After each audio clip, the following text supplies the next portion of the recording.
Hey guys, you are watching your anime world. How are you all?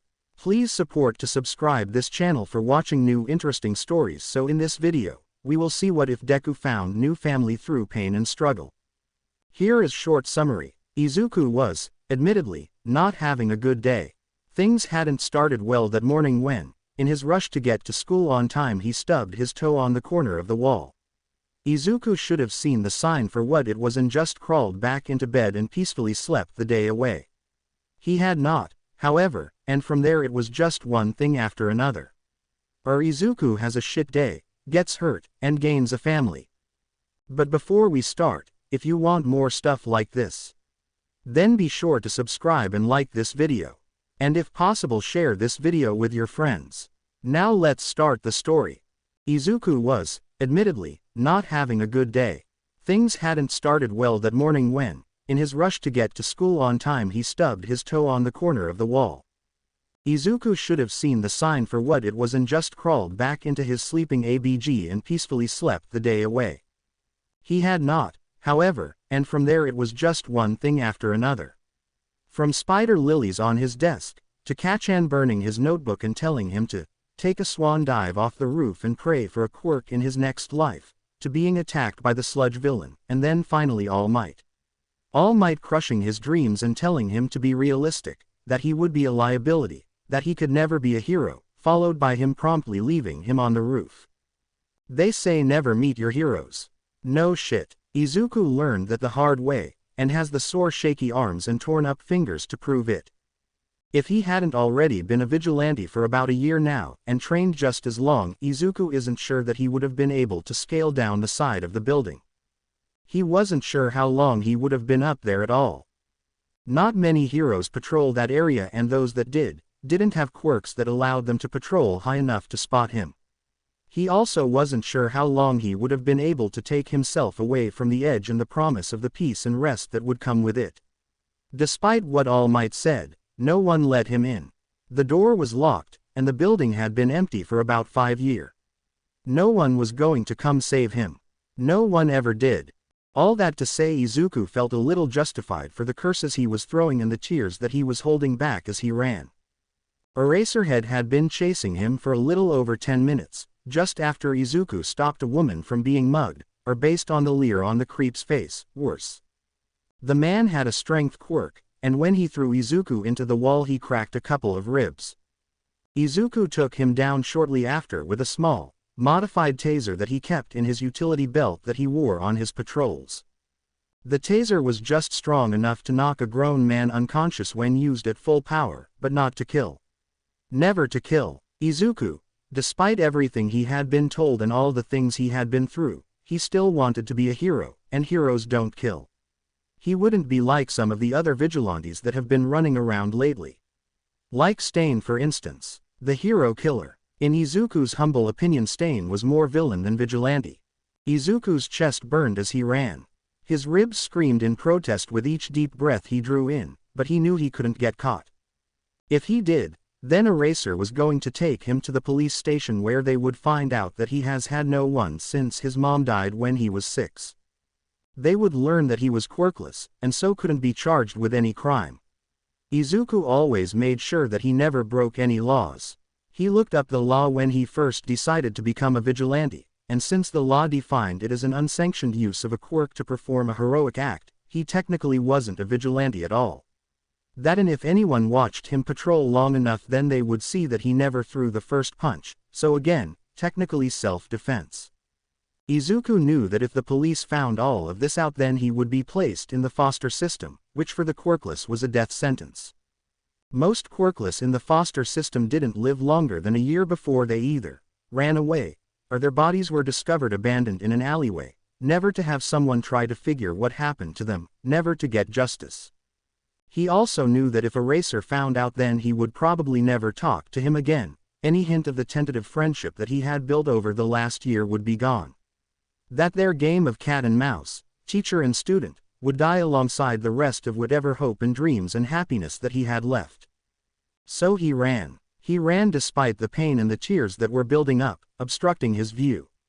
He took random twists and turns at the last second, because Eraser wasn't the only one who knew these streets and Izuku's name wasn't Ghost for nothing. He just prayed that he was faster. Just as he was about to duck around another corner, he was trapped in a soft but firm gray cloth that wrapped around his abdomen and squeezed his ribs.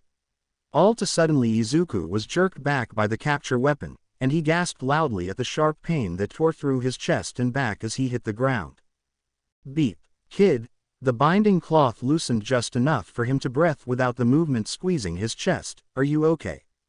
Are you hurt? Eraserhead asked as he leaned over the boy with a worried expression in his eyes. Izuku tried to answer, to assure the hero that he was fine, just winded, and that any injury he may or may not have definitely didn't come from the hero himself. Eraser's never hurt him, he's always been firm and healing, never hurting. But as he inhaled, the air caught in his throat and he began to cough. Wrapping his arms around himself, Izuku curled into the fetal position, as if by scrunching himself he would be able to escape the pain and breath again. Izuku continued to cough and gasp for air, but could never seem to get enough, until finally the coughing stopped. He still couldn't breathe and black spots were starting to dance around and cloud up his vision. Slowly Izuku started to fade into unconsciousness, still desperately trying to gain more air as strong warm arms wrapped around him and the sounds of Eraser begging him to be okay followed him into the darkness. Watching the small vigilante struggle to breathe scared Shota more than he liked to admit. He had only known Ghost for a year, but he felt attached, protective of this kid who couldn't be older than 13. Shota knew he needed to act fast, so as quickly and carefully as he could he picked the boy up in his arms and ran. The coughing fit had stopped until eventually all that could be heard were gasps and broken up whimpers of pain, until suddenly he went limp in Shota's arms. He ran faster. He doesn't remember what happened after that until he came to in the surgery waiting room of the nearby hospital, with Detective Tsukauchi asking him questions that Shota wasn't sure how to answer. All he could think about was how small and limp Ghost felt in his arms. How it was all his fault, he let his kid get hurt and to know what happened. Eraser. What? Shota's eyes focused on his friend, who stared at him with worry. Tsukauchi sighed. Shota, I know you're worried about this kid, but please, I need to know what happened. He opened and closed his mouth a few times before, finally, first I need to know if he's okay. He looked down and held his head in his hands. Please just tell me that he'll be okay. He barely whispered. As far as Shota was concerned, Ghost was practically his kid, which Hisashi would be so pleased to hear Shota admit after claiming that the man had adopted the vigilante the moment he stepped out of the shadows, and the kid knew who he was with a smile on his face and stars in his eyes. He's back in surgery now. He had a couple of broken ribs and it looks like one of them might have punctured his lung. He'll be okay, but it's going to be a bit before he's out and you can see him. Shota sighed, and if he could cry then he probably would. I was trying to catch him like usual. I knew something was off with the way he was running. He was slower than normal and it seemed like it hurt to breathe. He wasn't standing straight and he was leaning slightly, like he was favoring one side. I should have known he was really hurt. But I thought that if he truly was, then he would have said something. I hoped that he would trust me enough to get him the help he needs, that I would prioritize his health and safety over everything else. Shota inhaled deeply. I finally got my scarf around him, which I should have realized meant something was wrong. I've never been able to catch him before. I pulled it back just enough to throw him off balance. That's when Shota took a shaky break. He beeping appeased. He went down and I've never seen him so still, Tsukauchi. I thought he was dead until I got close enough to see that he was still barely breathing. He just kept gasping and coughing. Then he got so quiet, Tsukauchi, that I'm almost positive that that kid has never been quite a day in his life. God, he was so limp. Tsukauchi, I will never be able to forgive myself if I'm the one who hurt him. Tsukauchi sat down next to him and put his hand on Shota's shoulder. That's the thing, Shota, you weren't the one to cause the initial injury. From what I've heard, his ribs were already injured before you caught him. I want to figure out how and when he got those injuries. I may or may not have read some of the file that they started on him, and well, we were right, Razor. He's quirkless. I want to make sure that he isn't a victim of a hate crime. Shota coughed out a surprised laugh at that. That's illegal, you know. Not very becoming of a detective. He breathed a deep sigh. I'm not surprised we were right, and I'm happy that we know for sure because it will be easier to find him. But I'm angry for the kid. We both know the statistics, Tsukauchi, and they aren't good. If he's not being abused, he's almost certainly being bullied. Hisashi is right. Whether or not you want to admit it, you've claimed that kid as your own. Tsukauchi laughed. He's not my kid, a lie. You and Hisashi need to give that up. Am I worried? Sure, he's just a kid who's taking on people twice his size. He clearly has no formal training, and I know he's not going to stop no matter what, and someday that's going to get him killed. It almost did tonight. Before Tsukauchi could say anything else, a nurse came around the corner. You two here for the vigilante? Twin nods. He's out of surgery and can have visitors now. She began to lead the two down the hallways and up a few floors before stopping in front of one of the many doors. So both of you know he is still sedated, and it will be at the very least a few hours before he wakes up. The doctor will be in shortly and can update you of his condition. Both men nodded their thanks and stepped inside the bright white room. Shota immediately pulled up one of the chairs and sat next to the small vigilante. Without his mask, Shota could see the baby fat that still clung to his freckled cheeks, making the boy appear even younger, though according to the detective, who found the kid's file a few minutes after walking into the room, he had just turned 13. They're beeping teen and much too small and skinny for his age. Shota decided right then and there that he would burn the world down for this kid and make anyone who hurt him pay. At this range and with only white bandages wrapped around his torso, he could see star-burst scars scattered around his shoulders and upper arms, and a few that were peeking out from under the bandages. Yeah, Shota was going to make people pay for how they treated the kid. You know, Shota, he'll need a guardian. A family. Was all Tsukauchi said as he sat down, and together they waited for Ghost, no Izuku, to wake up. When Izuku came to, it was to the sound of constant beeping and a warm hand in his. Slowly opening his eyes, he groaned at the bright light that assaulted his vision and slammed his eyes shut again, silently vowing to never open them again. He could still be a hero and be blind. Izuku was smart. He could probably learn to echolocate.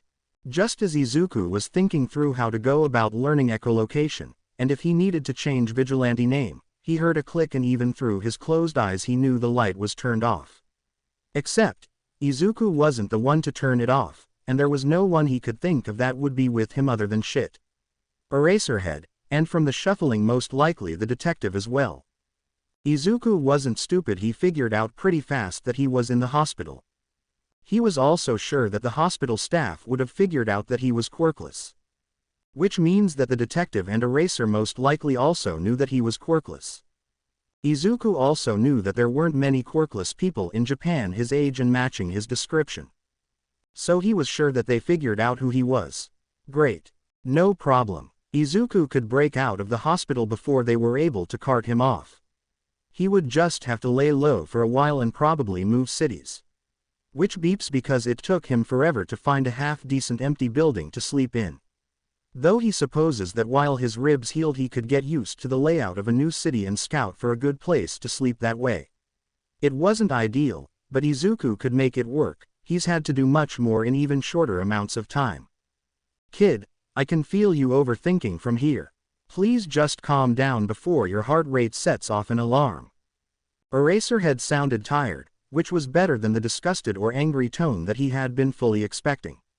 It gave Izuku hope. So slowly he turned his head to the sound of the hero's voice and opened his eyes again to a significantly dimmer room. You know who I am now, don't you? It wasn't a question, but rather a statement, a resignation to the truth. A nod confirmed what he already knew. How are you feeling, kid? Your injuries were pretty severe. Do you need any pain meds? Or water? I think the nurse said that when you woke up you could drink a little. Already grabbing the cup next to Izuku's bed, Eraser held it out for him to take. Instead he was met with the bewildered look on Izuku's face. You know who I am. A sigh. Yes. Your name is Midoriya Izuku. You just turned 15 and you've been living on your own since your mother died when you were 6. Her name was Midoriya Inko, and no one has been able to locate your father, Midoriya Hisashi. A wince. You've been attending Aldera Middle, Your record is less than stellar as are your grades, which to me seems off because I know you're smart. Anything else important that I should add? I'm quirkless. Izuku blurted it out before he had a chance to think about it. He figured that they already knew, but when the hero asked if there was anything else that was important, Izuku figured that that would be pretty damn important. He flinched back and closed his eyes once his head caught up with what his mouth had just said. He waited for the yelling or laughter, or pain or, "And what? I'm quirkless," Izuku said again slowly, as if he said it too fast the hero wouldn't be able to figure out what he said. "We know, kid. That doesn't matter, not to us. You're still hurt, still a kid and still a person. Just because you're quirkless doesn't mean we're going to change how we treat you. You're still the same annoying brat that I chase around on the roofs every other night. Still the same kid who saves people no matter the situation. You're still a good kid, and hopefully, one day, if you'll let me help, a great hero." Izuku laughed wetly and shook his head. They had to be messing with him. Just gaining his trust so he would let his guard down, and once he did they would throw him to the proverbial wolves. "We also need to talk about your living arrangements." Eraser hesitated, clearly concerned but not sure what to do about Izuku's reaction. "No." Izuku stopped laughing, any trace of amusement or tears gone. His face nothing but a blank slate. No emotion, no weakness. "I've been fine on my own. I'm not going into the foster system. If any of you think I'd go, you have another thing coming. I'll be out of here before any of you can realize what happened." Izuku said it with such finality that, even if Eraserhead had thought he was bluffing, he would know that Izuku was telling the truth in this moment. Slowly, and for the first time since Izuku woke up, the detective spoke. "We weren't going to put you in the system.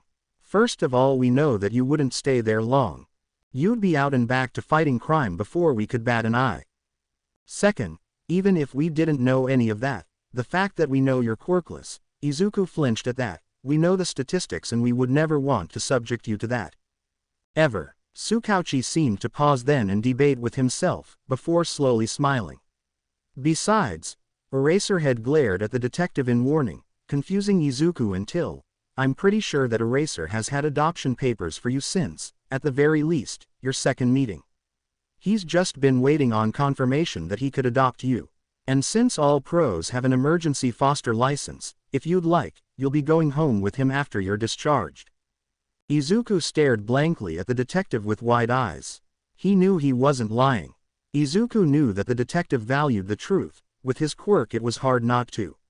Slowly Izuku looked back over at Eraserhead, furrowing his eyebrows in confusion, a question forming on his lips.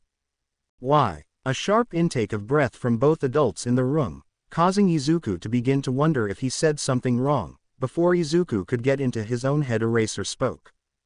"Because you're special, kid. You're smart, you have a heart of gold, and the most potential I've ever seen. You're funny, and quick to retort, but you also know when to be serious. I've seen you calm people down in a way that even seasoned pros with years of experience and training struggle to do, with such ease it seems like it's second nature to you.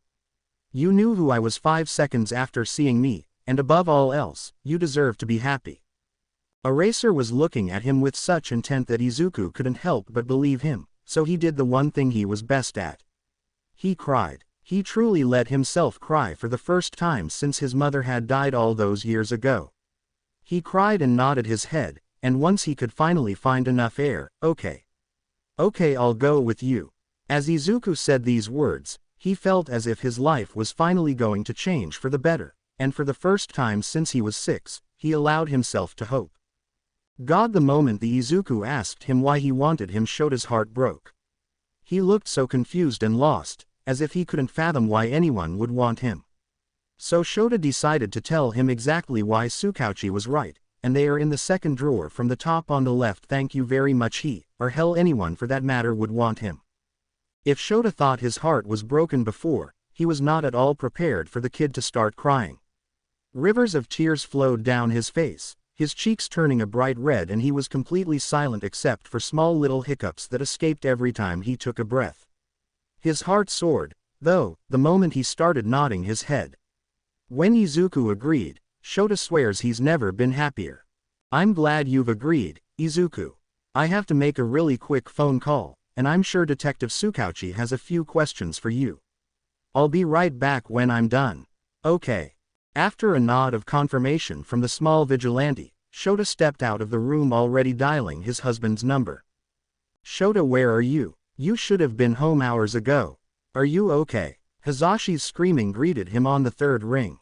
Calm down, Zashi. I'm fine. The kid got hurt and I've been in the hospital with him. Kid, the vigilante that you've been trying to bring home for months. Yes, his name is Midoriya Izuku, he's 13 and he's coming home with you. Hazashi cut him off, sounding beyond hopeful. Yes, Shota sighed knowing what was about to happen next, already moving his phone away from his ear. He is. One quirk-powered yeah later and a promise to start cleaning out their guest room, and Shota was walking back into the room. A quick glance and Shota could guess that while Izuku must have answered his questions, Tsukauchi just gained more, and isn't that just beeping perfect? What has this poor kid been through? Deciding to break the silence, Shota started talking. I think we just have to wait on the doctor, but we should be able to head home after. I don't know about you, but I'm not a big fan of hospitals. A shake of the head. That, and I know my husband has been dying to meet you since he found out you recognized me at our first meeting. You're married. The little shit sounded surprised. Yes, Shota responded indignantly, and because I'm so nice. A roll of the eyes and a lopsided smile. I'm giving you a warning that he can be very loud and a lot to deal with when he's excited. Oh my god, your husband's present mic, isn't he? Izuku started laughing before wincing and curling into himself in pain. Who would have guessed that you're the cuddly cat that he talks about all the time on his radio show? Though I guess that makes sense. I mean, we know that he works at night and that his job can be dangerous. We also know that he has a soft spot for cats and that 90% of the time looks like he's homeless. An incontinent squawk left Shota, but the kid carried on. I mean, that fits you to a T. I don't know why I didn't figure it out sooner. I do not look homeless, was all Shota could say back, and Tsukauchi laughed at him. He glared and silently vowed to himself to get the detective back. I dress for practicality and comfort. There's nothing wrong with that, and it gets the job done. Sewer. Razor. It also doesn't scare the crap out of anyone you're trying to help. Of course, the darkness and alleyways that you just seem to appear from really help with your image of not being a sketchy homeless man. I'm 70% sure that most people you take down think that you are homeless and that they just chose the wrong alleyway to commit a crime in. Shut up, Shota grumbled as he smiled into his scarf. Izuku was smiling again and joking around instead of cowering away from them or looking like he was 2 seconds from bolting. Just as Tsukauchi opened his mouth, probably to side with Izuku, the door opened and a middle-aged man in a long white coat walked in. Oh, hello. He looked startled at the sight of Shota and Tsukauchi. I wasn't aware there was anyone else in here. I'm sorry to keep you waiting.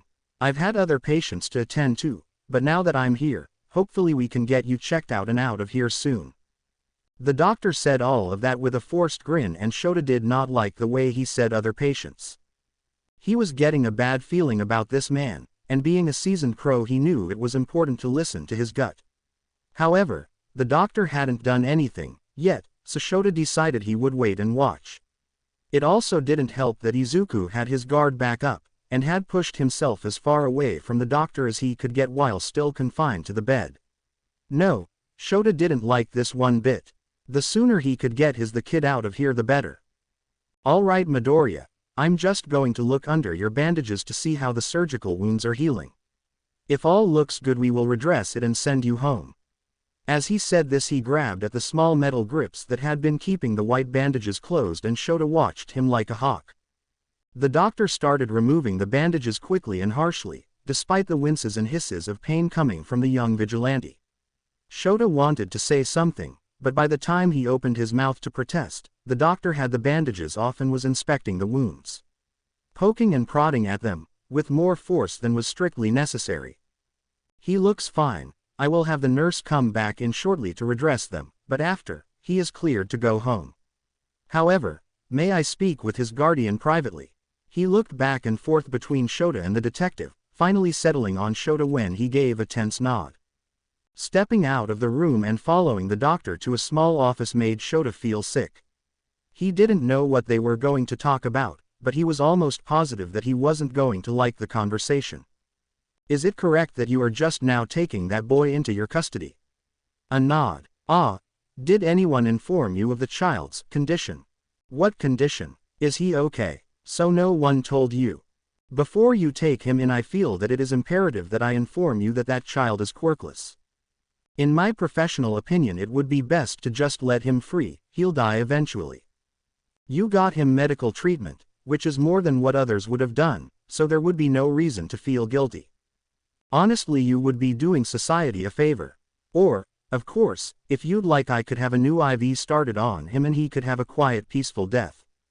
Medically assisted suicide is becoming more popular these days among the quirkless population. Why, I myself have helped dozens meet a peaceful end. He wouldn't feel a thing.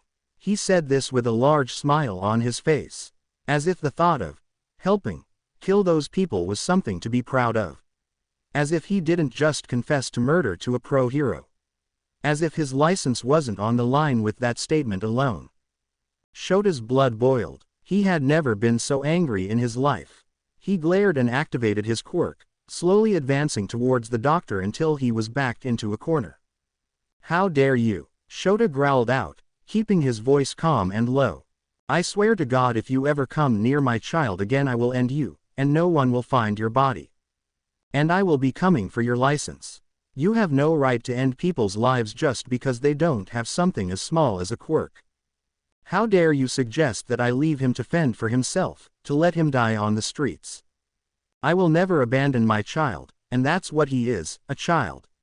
Count your days, because I won't just be aiming to get your license revoked. No, I will put you in jail as well as anyone who has helped you. I will end you. With that, Shota stalked off and made his way back to Izuku's room. He was getting that kid out of here as soon as he could. A feral grin on his lips as he thought of just the person, or rather, rat, to help him bring this doctor, no, this hospital down. No one would be safe.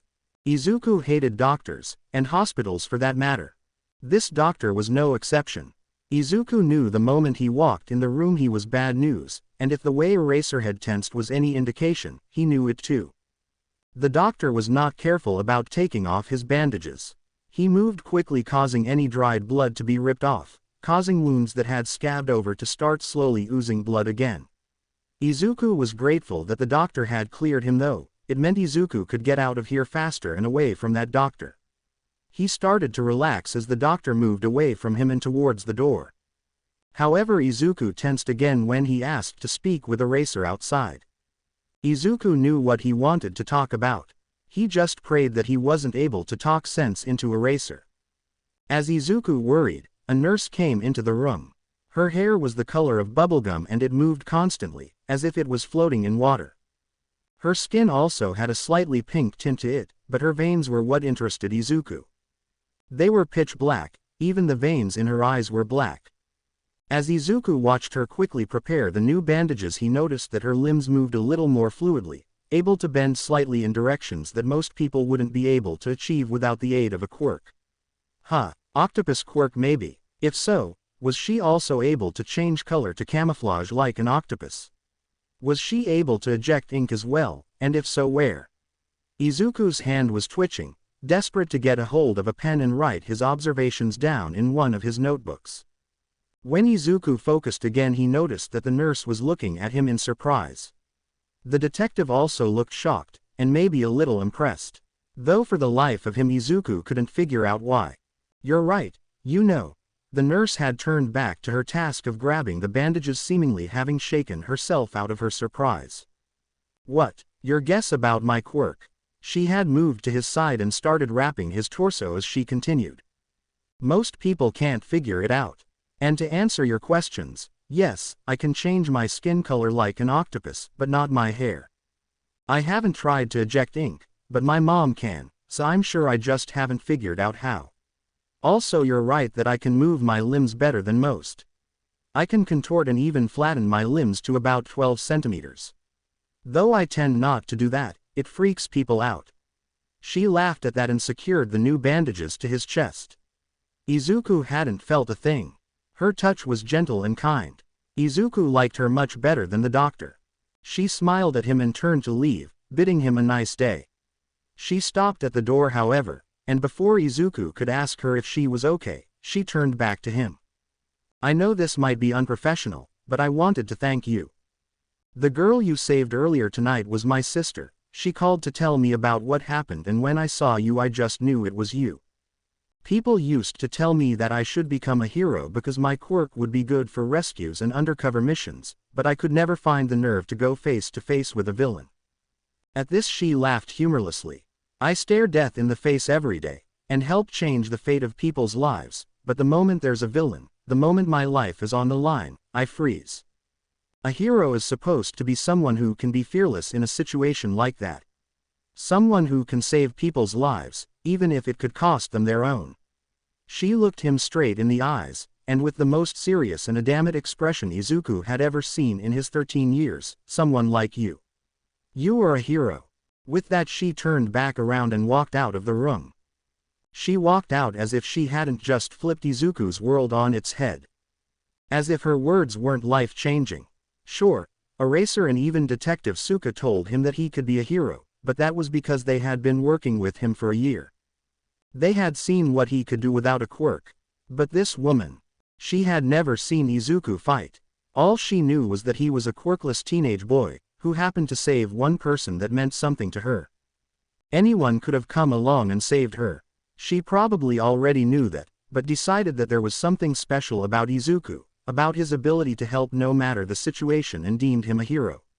Izuku cried for a second time that day, and vowed that if she could believe in him without even knowing him, then he could too. Izuku would become a hero.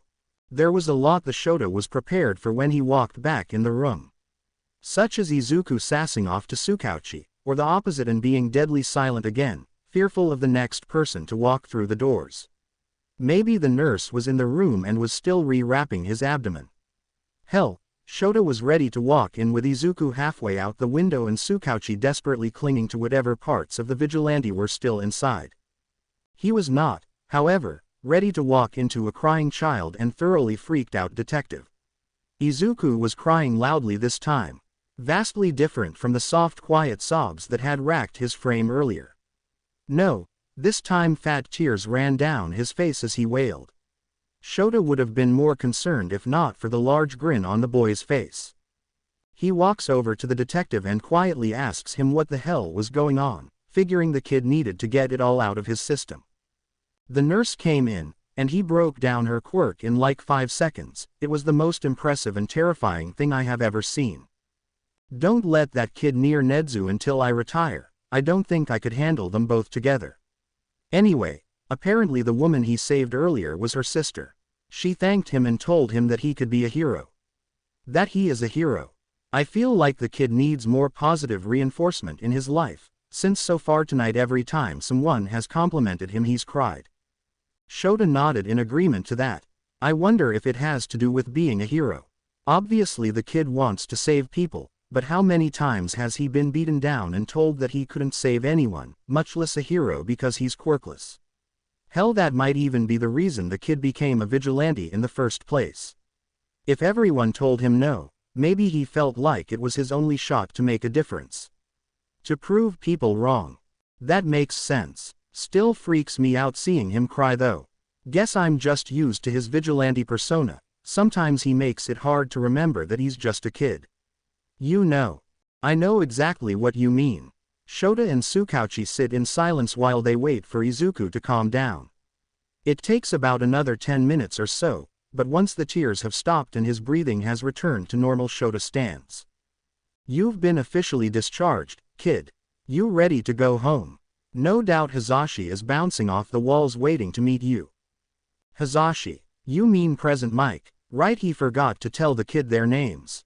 Shota guesses that would be helpful since they were planning on him living with them long term. Yeah, Yamada Hazashi is his name, and mine is Aizawa Shota. When we're not in costume you can call us whatever makes you comfortable.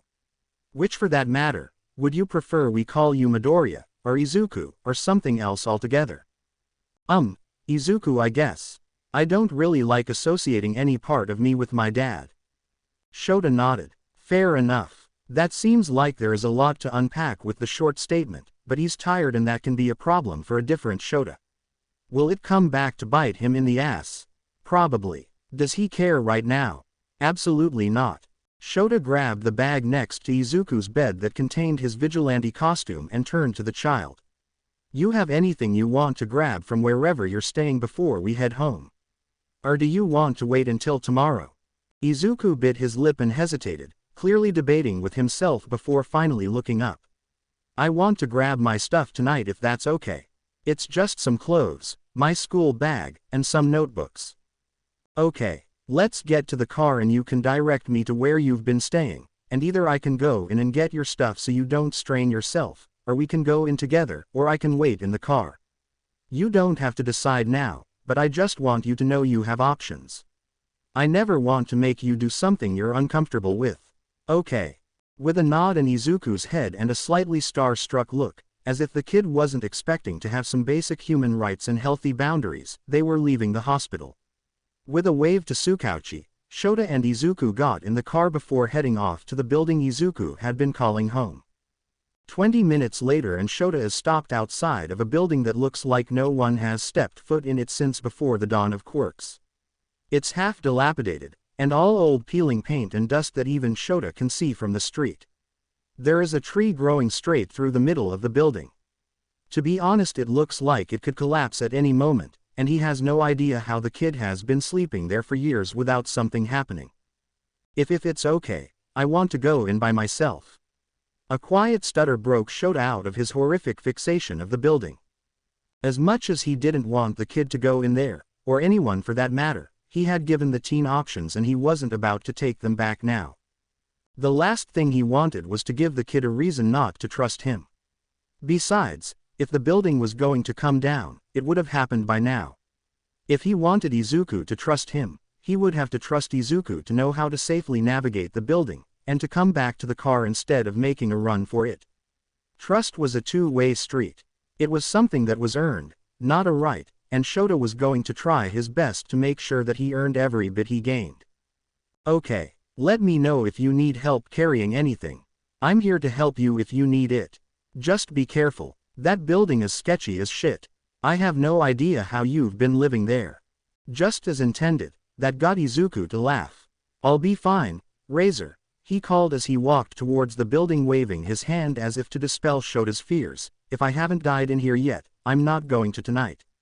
Besides, druggies and gangs don't typically go for buildings that look like they could fall any second.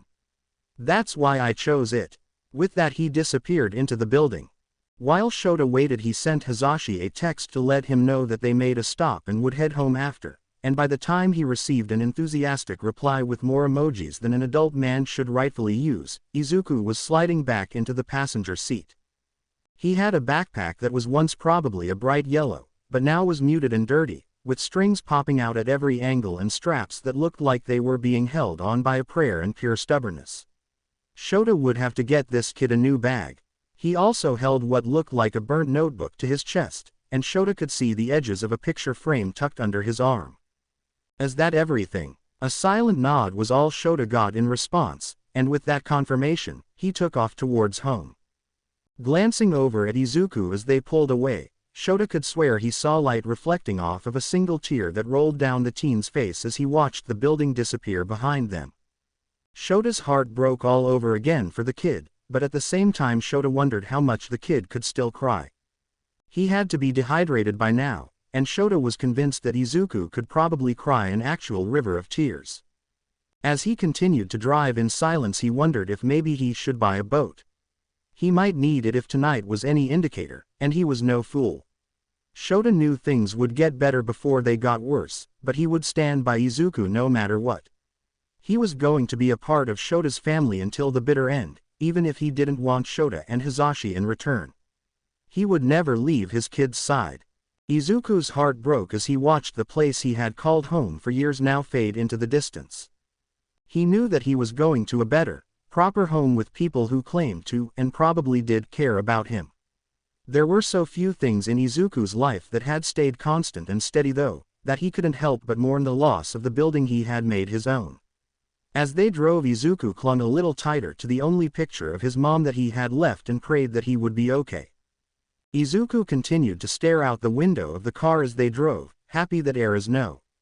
Shota, no, that was weird. Aizawa, less weird, happy that Aizawa didn't feel the need to fill the silence with conversation. Izuku didn't think he had it in him to talk anymore. As he watched the street lights flash by, he noticed they passed through the heart of the city and into a nice quaint suburban area. Cozy-looking houses that Izuku had only seen on TV or in pictures, most still dark, only some with the occasional stray light on as its occupant got ready for an early morning shift. Izuku wondered if that was going to be his life soon. The calm normalcy of routine, of knowing you have a sturdy roof over your head and people who you flit around in a lovely domestic dance. He smiled as he imagined it. It could be nice, but Izuku knew that life was far too messy and complicated for it to be that easy. All too soon they pulled into the driveway of a moderately sized two-story home. The house was completely lit up as if every single light in the house had been turned on. Aizawa turned to look at him and asked, "Do you want help carrying anything in, or do you want to carry everything?" Izuku hesitated for a moment. He knew that Aizawa wasn't going to take anything away from him the moment he got his hands on it, but he was still protective of what few possessions he had. Taking in a deep breath, he decided, "Can you just grab the bag from the hospital? I can carry everything else." With a short nod and small smile, Aizawa was stepping out of the car and grabbing the small bag from the backseat. Unbuckling his belt, Izuku clutched his notebook and picture in one hand, and slung his backpack over the other, being mindful to not move too quickly or spread his arms too far from his body, his ribs still tender and healing. He watched as Aizawa walked up to the door, pulling keys from one of his many pockets, and opened it. He continued to stare as he disappeared into the house, leaving the front door wide open as a welcoming for Izuku to follow at his own pace. Seeing such a simple and quiet act from the adult made something in Izuku's chest warm. So simple, yet it meant the world to him, letting Izuku know that he could do things in his own time. That no matter how long he took, they would always be waiting for him. Steeling his nerves with a deep, slow, calming breath, he walked towards and through the open door. Just as he passed through the threshold, he was met with something warm and soft rubbing against his legs. Looking down, Izuku saw a cat. It was a fat little thing with brown and orange fur, mismatched eyes, one blue the other a bright gold, and she was missing one of her front legs. Crouching down, Izuku scratched under her chin and behind her ears. She purred so loudly that Izuku felt like his whole body was shaking every time his hand made contact. As he sat in the doorway petting her, he heard a loud gasp. Looking up, he saw a man with bright, wide green eyes and long blonde hair. Present Mike. Just as quickly as Izuku had started petting the cat, he stopped. Never taking his eyes off of the pro-hero, Izuku slowly retracted his hand, even as the cat mewed loudly in protest and nipped at his retreating fingers. "You don't have to stop, little listener, I'm just surprised she's letting you pet her. Or being friendly for that matter." He laughed good-naturedly. "I thought she hated everyone that wasn't Sho, and even then half the time she doesn't even spare him a passing glance. You must be really special for her to take interest in you so fast." Mike smiled at him with a broad grin that seemed to take up most of his face. The smile was so infectious that Izuku soon started smiling back. While not as large, his was just as genuine. Looking back down at the cat, he resumed his previous endeavor of giving the cat as many scratches as she could ever want, and asked, "What's her name?" At this question, Present Mike, "No Yamada."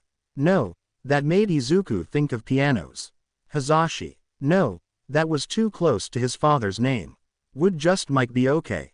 He would ask that next. Laughed. "Her legal name is God you beeping reek, what have you been eating you smelly bastard?" Or smelly bastard for short. Izuku barked out a surprised laugh at that. Looking up at Mike, he decided that he had to ask about her name before he could ask about his. "Why, who named her that?" Izuku's smile widened and his eyebrows scrunched as he asked the question. Mike's smile grew larger and his eyes sparkled with thinly veiled humor and mischief. "Shota did. Found her in a trash can and brought her home. Apparently he decided that the first thing he said to her was going to be her name. He refused to change it, and I could barely get him to accept the shortened version. We had to call her by her full name for nearly 3 months before I got him to budge. It's a good name. You just don't appreciate out-of-the-box thinking. Our daughter will never have to share a name with anyone. She's special and her name helps her stand out so others can take notice. Izawa stuck his tongue out at Mike as he playfully shoved him. Daughter. You mean evil overlord. The only one that she tolerates is you. Turning to Izuku, Mike continued. Just yesterday I was making breakfast, and like a good husband I made him a cup of coffee. Then this evil thing, he gestures to the cat, who has curled herself around Izuku's legs and is looking up at him with wide innocent eyes, hops up on the counter, looks me in the eyes and pushes the coffee onto the stove. The coffee got in all the food, effectively ruining everything I had made, minus the rice which was in its cooker on the other side of the kitchen, and then when I tried to grab her she ran and used the coffee pot as leverage, knocking over what was left in the pot and breaking the whole thing altogether. So we ended up with no breakfast, no coffee, and I was blamed for it. She only ran because you yelled at her with your quirk. I had to use my own to get you to quiet down. See, he sides with the beast. Mike squinted his eyes and gestured widely between Izawa and Smelly Bastard. Izuku laughed again while picking Smelly Bastard up. As he stood straight again he said, she would never do such a thing. She is clearly the angel among us. Look at her face. She could do no wrong. At this Mike let out an overdramatic wail and crumpled to the ground. Am I the only one who sees her for what she is? Am I all alone in my suffering? Yes, now stand up. I'm going to get changed. You can show Izuku his room. Almost as soon as those words left Izawa's mouth, Mike perked back up. He looked at Izuku with excitement as he beckoned him to follow him further into the house. After he set the cat down, they walked through the dining room, which was connected to the large kitchen, and passed by the living room. Izuku followed Mike up the stairs, and they stopped at the first door on the left. Mike opened the door and stood to the side so Izuku could easily look and walk past him. This is your room, Green Bean. I know it's kind of bare now, but we can go to the mall tomorrow and get you some new clothes, bedding, decorations, and anything else you need or want. Izuku nodded as he stepped into the room and sat on the bed. It had been such a long time since he last had a proper bed. It was so soft it felt like he was sitting on a cloud. The blankets under his fingers were soft, and reminded him of the silkiness of Smelly Bastard's fur. He smiled as he continued to stroke the nice material. Thank you. His voice was barely above a whisper, and he smiled at Mike with tears in his eyes. There's nothing to thank me for, kiddo. We're both just happy that you're here with us. He paused. I'm sure you're tired, so I'll let you get settled and get to bed. The bathroom is the last door on the right, and our room is right next door to yours. If you need anything, please don't hesitate to ask us. If you get hungry or thirsty, help yourself to anything in the kitchen. You don't have to ask us if you want to eat or drink anything. Okay, this is as much your home as it is ours. We want you to be comfortable. Do you need anything before I go? I was wondering. He hesitated, and Mike just smiled softly at him and waited for him to find the right words. I know Izawa told me your name, and said to call you guys whatever I felt comfortable with, but it feels weird to call you Yamada. It makes me think of pianos, which is fitting honestly, but still weird. And your first name is too close to my dad's name, so I was wondering if it would be okay to just call you Mike. Izuku looked down as he said the last part, twisting his fingers in his hands, a nervous tic that he's had since he was little. That's just fine with me. Like I said, we just want you to be comfortable, and that includes with us, and what you call us. On that note, however, are you okay with nicknames? I know I called you Green Bean earlier before I asked, so I'm sorry if it made you uncomfortable. No, it was fine. I don't mind nicknames. It's nice to have a nickname that isn't meant as an insult. So I don't mind, I like it. Izuku looked at Mike again and smiled widely. Mike took in a sharp breath and clutched his chest as he did so. Okay then, little listener. Well, now that we have names out of the way, if you don't have any other questions, I'm going to let you get some sleep. Izuku nodded his head, and with that Mike disappeared to his room. Izuku looked around the room. There was a desk that sat in front of the window. It had a comfortable-looking rolling chair pushed into it, and a few drawers on either side. Izuku flushed when he thought about what the detective said Aizawa had in one of his desk drawers, and that Aizawa hadn't denied it either. Izuku wasn't sure if he wanted to be adopted, to trust another adult just for them to leave him again, but if he was willing to try with anyone, it was Aizawa and Mike. Continuing to look around the room, he saw another door. Deciding to check it out, Izuku stood up and walked over, opening it. Behind it was a small walk-in closet. Izuku stood in the middle and spun in a circle. He had never had a closet this big before, not even before his mom died. Finally slipping his bag off of his shoulders, he tentatively took out his clothes and started hanging them up.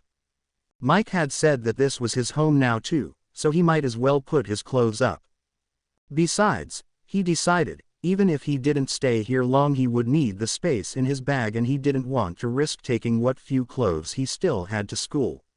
Kachan would almost certainly blow them up if he got a hold of them. Yes, Izuku was just putting them up to protect them. Not because he was hopeful that Aizawa and Mike had been telling the truth and weren't planning on turning on him, and most certainly not because he was already starting to feel at home in this family house. After emptying his clothes out of his bag, he moved over to the desk next. He decided that he also didn't want Kachan to get a hold of all of his other notebooks, so opening the drawers he stuffed them inside, in order of completion of course. He then looked at the burnt notebook and picture of his mom on his bed. Gingerly he grabbed the photograph and set it on the right side of the desk, turning it just slightly so that even from the bed he would be able to see her large smile staring back at him. Forever frozen in time, forever cheering him on, believing in him.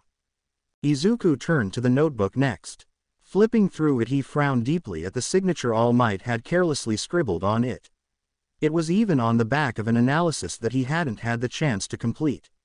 Izuku desperately wanted to throw it away, but stopped with it dangling from his fingers over the trash can. This was an authentic All Might signature.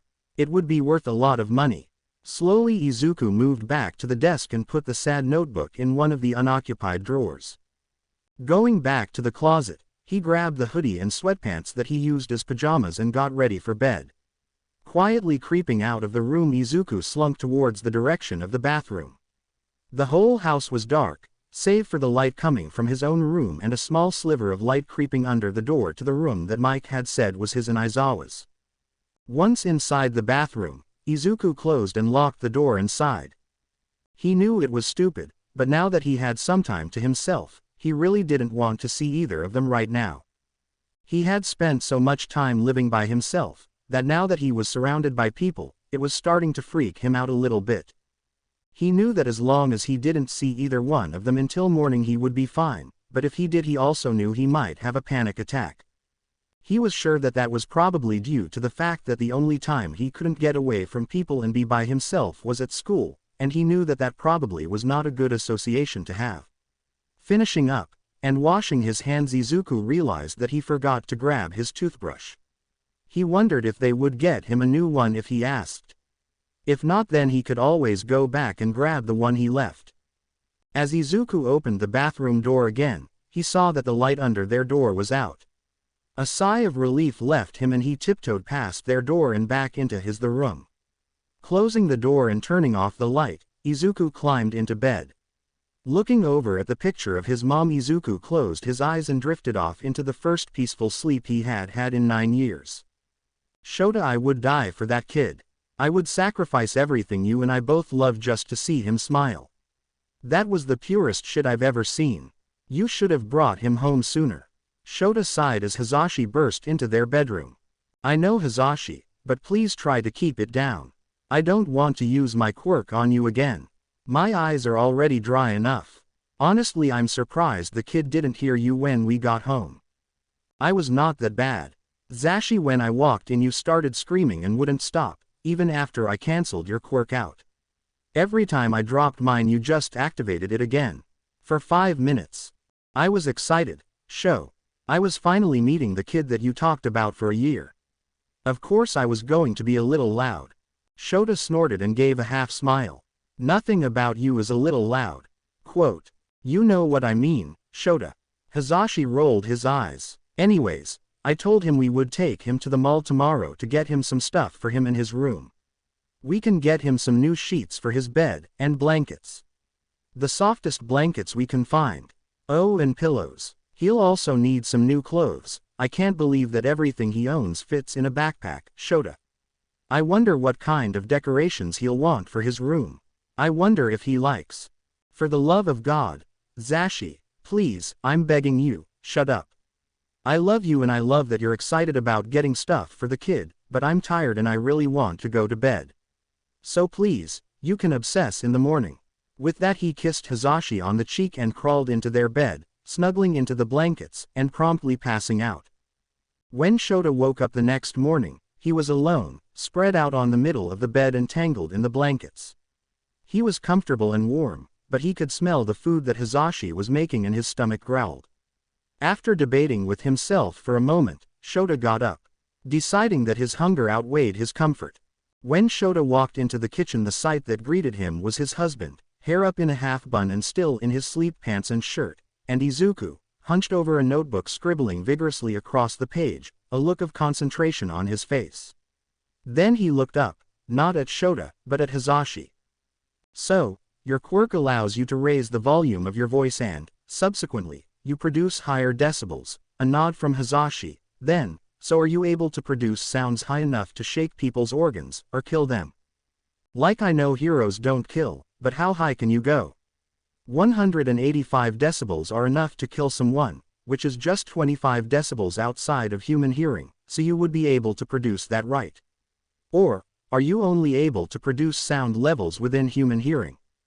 Shota watched as Hazashi paused in the middle of cracking another egg into the pan, and a look of consideration crossed over his face. Slowly opening the shell wider, allowing the egg to fall into the hot pan, Hazashi didn't answer until he had flipped the egg over. I think if I needed to I could get my voice to that level, but I honestly haven't tried to push too far beyond my current range. I know that sound waves can be very dangerous, so I never felt the need to go much further since I can already do quite a bit of damage to a person as is. That's a good thought though. Now I wonder what my limit is. Shota watched as Hazashi smiled at Izuku as he began writing once again. Shota knew that the kid was smart, but he didn't think he would be thinking about the decibels his husband could produce and whether or not he could kill someone with them. Hell, Shota didn't even know what the range of human hearing was, or that a mere 25 decibels separated human hearing and death. That was a terrifying thought to start his morning off with, but the kid looked happy to have his answer, so Shota supposed that he would just have to get used to hearing those little, fun, facts at any moment. Clearing his throat and stepping into the kitchen, Shota greeted them both with a nod. As he sat next to the teen at the island bar, Hazashi handed him a large cup of black coffee. As he took a drink of the dark, bitter liquid, Shota knew he married the loud man for a reason.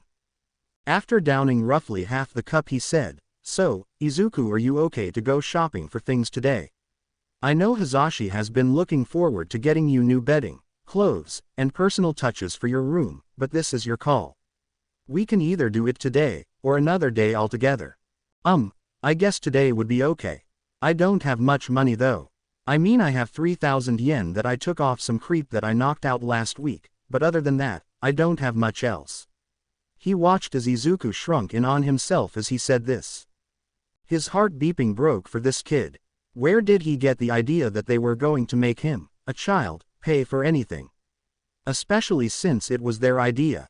It was hard to believe that this was the same kid who stared down hardened criminals, and laughed out insults and jokes without so much as a waver in his voice.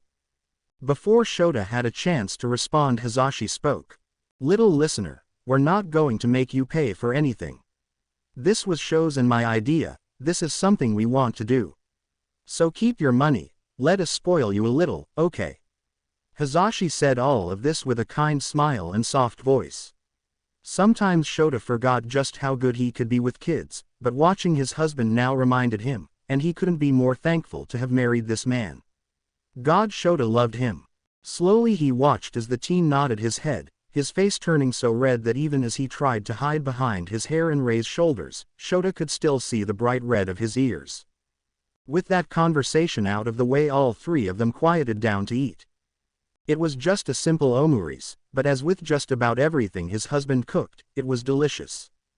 Shota watched as Izuku quickly finished his food, then scooped up the cat, setting her in his lap and petting her while she purred loudly. He can't lie, he's a little jealous that smelly bastard seems to like the kid more than him, but Shota probably would too if he were a cat. He saw Hazashi smile at the scene as he continued to eat and knew that he was thinking similar thoughts. When they had all finished eating, Shota and Hazashi sent Izuku to get dressed while they cleaned. Quietly they washed and dried the dishes and headed upstairs to change into their own clothes as well. Once everyone was ready, they loaded themselves into the car and drove to the mall. The car ride there was quiet, save for the American pop songs that Hazashi was softly playing through the speakers. All too soon, for Shota's liking anyway, they had arrived. Shota personally hated the mall. There were always too many people, but he had to begrudgingly admit that it was convenient, especially for all the things they needed. Okay Izuku, if you don't mind, I think we should start with the basics. Like clothes, hygiene products, sheets, blankets, pillows, things like that. Then if you're still feeling up to shopping a little longer, we can get you decorations or just stuff for fun. How's that sound? Hazashi was smiling at both of them and bouncing on the balls of his feet. Shota will never understand where his husband gets all of his energy and enthusiasm from, but he will always fear it. With a small smile and a nod from the team, they were off. Quickly they headed straight towards the first clothing store that they saw. Shota watched as Hazashi picked different clothes out, showed them to Izuku and either handed them to him or put them back on the rack depending on the team's reaction. Roughly an hour later, Hazashi and Izuku had picked out and tried on a small mountain of clothes. After paying for them, they headed to the next store. This time they headed towards a store that sold a hodgepodge of items, anywhere from razors to furniture to groceries, and everything in between. In all honesty, it gave Shota a headache. Luckily they were able to grab everything that Izuku needed in under 30 minutes this time, and soon headed off to yet another store. The last need-to-have item on Hazashi's list was new bedding and pillows. Could they have gotten all of that at the last store?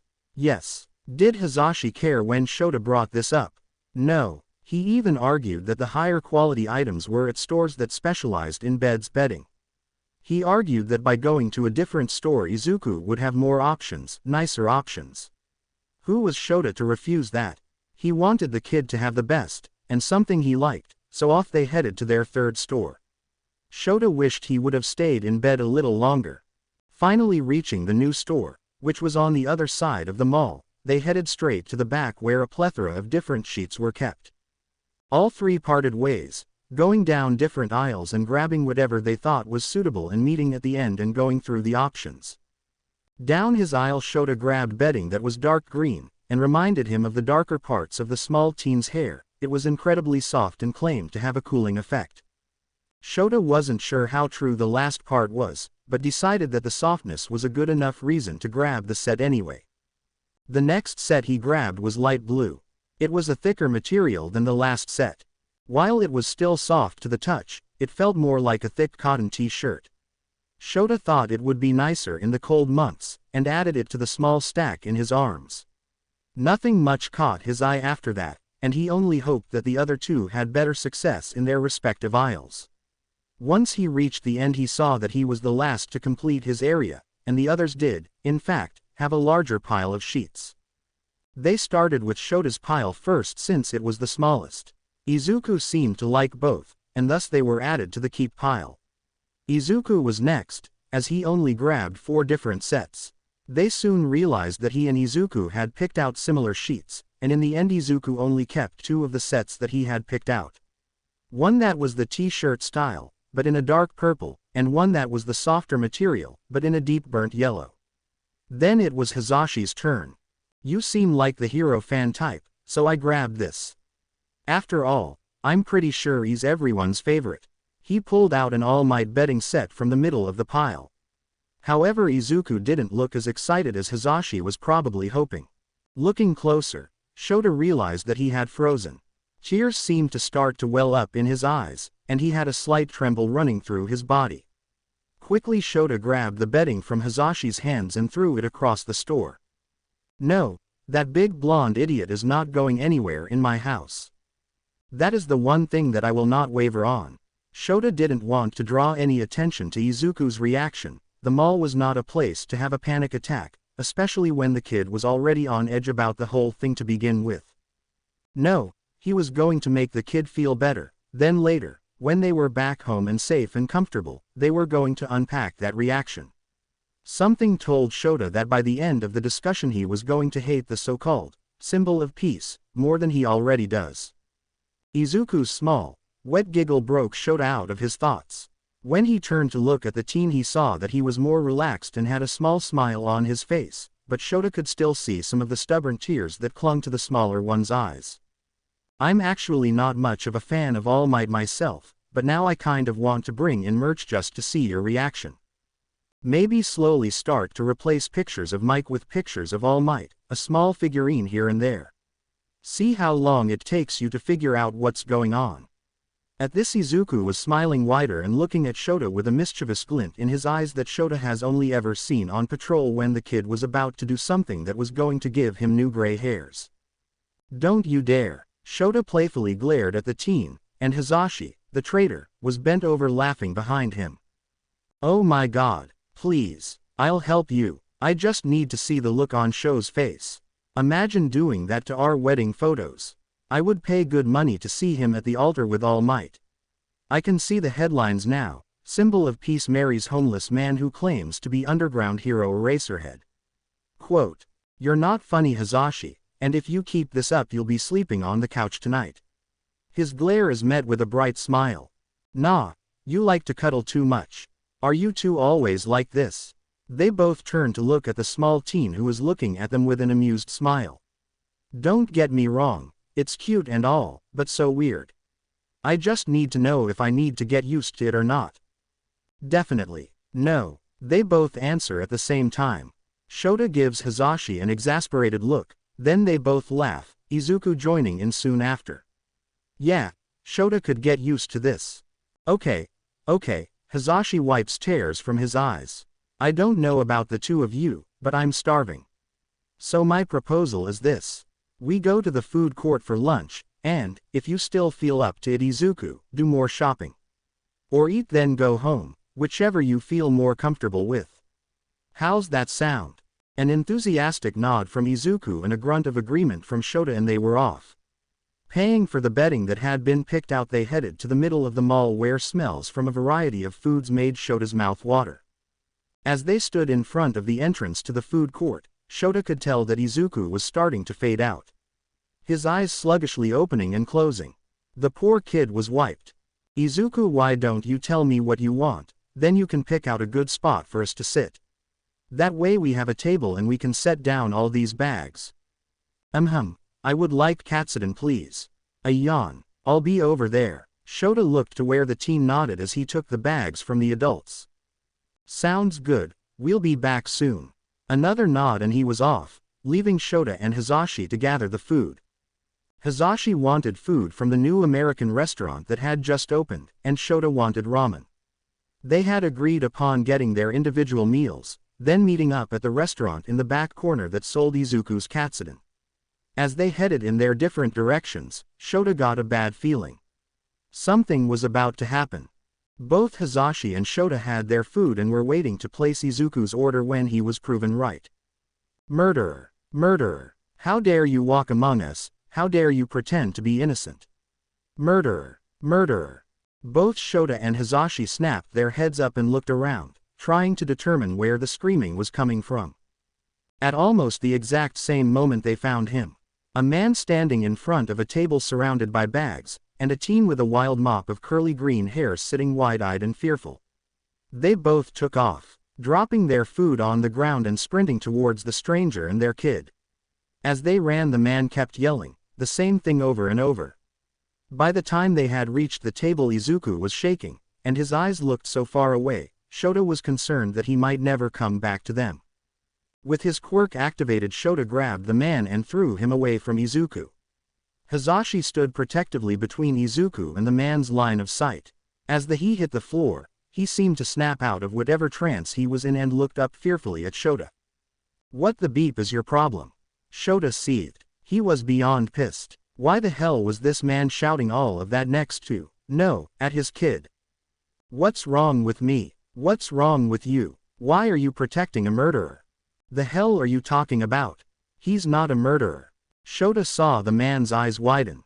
So you don't know. My quirk, it allows me to see, hear what someone's darkest secret is. I can't turn it off, but I do try to ignore what I get off each person. That kid, he points towards Izuku, and Shota can see Hisashi shift to cover Izuku from the man better. All I heard from him was, I killed him, I killed him. I have to get rid of the body. Oh god, I killed him. So again, why are you protecting a murderer? Both Shota and Hisashi took a sharp breath at the man's admission. There was no way that this kid was a murderer.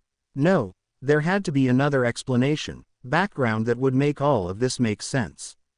For all that man knew, Izuku had killed someone in a video game and felt bad about it, like a friend or something. Hell, when Shota was younger he played a pre-work game where the character he chose to play killed her dad, then later found out she didn't have to, that he would have been okay. To be honest, that stuck in his mind and he thought about it often. Maybe the kid played the same game. Yeah, there's no way his kid actually killed someone. Shota told the man as much, to which his response was to stare at Shota in shock and shake his head and stand up. As the man walked away he said, don't blame me when you find out the truth. It won't be my fault when he kills you too. When the man was no longer in sight, both Shota and Hisashi's attention turned to Izuku. He could see that Izuku was still shaking, hunched in on himself and rocking back and forth.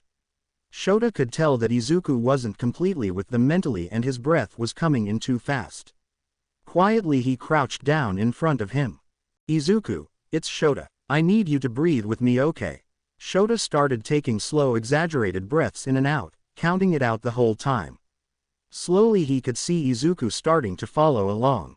His breath was still too fast, and his eyes were still far away, but it was progress and Shota was going to take what he could get. That's good, Izuku. You're doing great. It's okay. Me and Zashi are here. We aren't going to let anything happen to you. Keep breathing with me. 20 more minutes before Izuku's breathing was under control. The shaking had stopped, but the rocking and far-off stare persisted. Okay Izuku, you did really well. Is it okay if I touch you? I want to pick you up and take you somewhere with fewer people. A few tense moments, where Shota was starting to believe that Izuku was far gone enough that he couldn't hear him, before a few small nods were given. Slowly Shota wrapped his arms around the kid and picked him up, moving his hands under the teen's thighs and pressing him to his chest. His heart melted and broke at the same time as he felt Izuku nuzzle his face into his neck. Out of the corner of his eye he could see Hisashi gathering the bags and trailing after them. Using the softest tone he was capable of, Shota asked, is it okay if I take you to the car and we head home? If not, we can just go somewhere quieter and less populated. Another small nod against his neck and Shota was taking off towards the car. All he cared about right now was getting his kid home and safe. By the time Hisashi had caught up with them, Shota had gotten into the backseat of the car with Izuku still wrapped around him. He watched as Hisashi quickly put everything in the trunk, got in the driver's seat and started the car. As they pulled out of the parking lot, Izuku seemed to come back to his senses more. I'm sorry, a soft broken voice said next to Shota's ear. You have nothing to be sorry for, Green Bean. All that we care about is that you're okay. I'm sorry that we weren't able to keep the crazy man away from you in the first place. Shota could feel Izuku shake his head. He wasn't crazy. I'm sorry. I'm so sorry. I killed him. I'm sorry. Izuku kept apologizing as he fell asleep against his shoulder, worn out from the panic attack. Shota and Hisashi made eye contact in the mirror. They were going to have a lot to talk about when he woke up.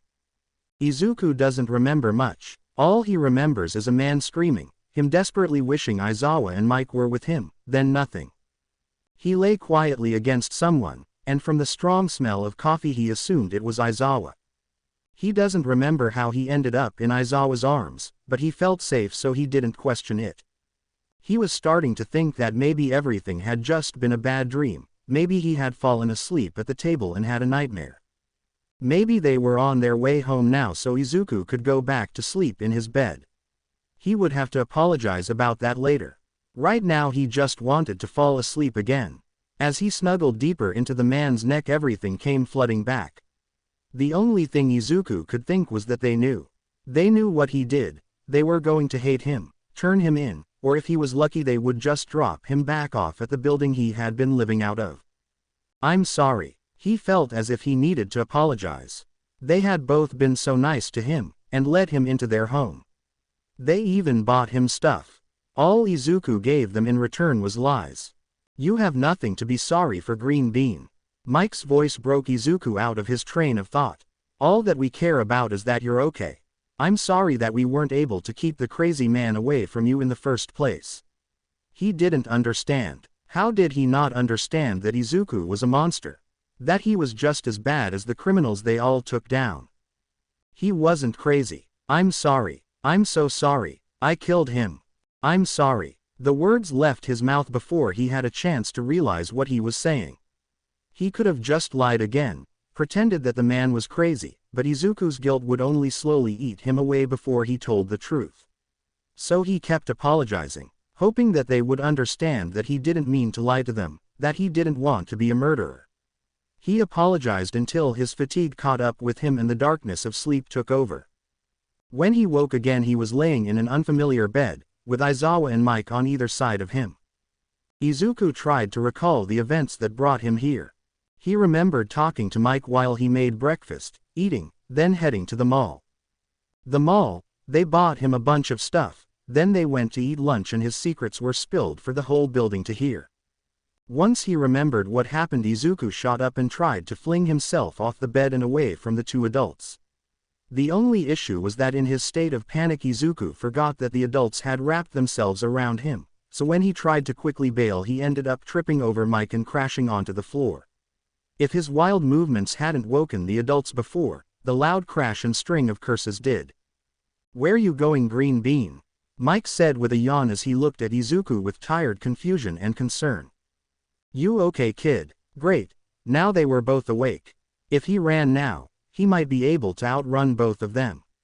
With both of them still waking up, Izuku would have the element of surprise and speed on his side, for a few moments at least, but that is all he would need. He's outrun Aizawa plenty of times. If he stayed on rooftops he wouldn't really have to worry about Mike. If he could just... "Kid, I can hear you overthinking from here. Calm down. We're not mad. We just want to know what happened. I promise you aren't in trouble. We care about you, Green Bean. We're not going to kick you out, or hand you over to the police if that's something you're worried about. Both Sho and I believe that you'd never kill someone in cold blood, that if you did there would be a reason. We just want to help. Please, can you tell us what happened?" There was no way that what Izuku heard was true.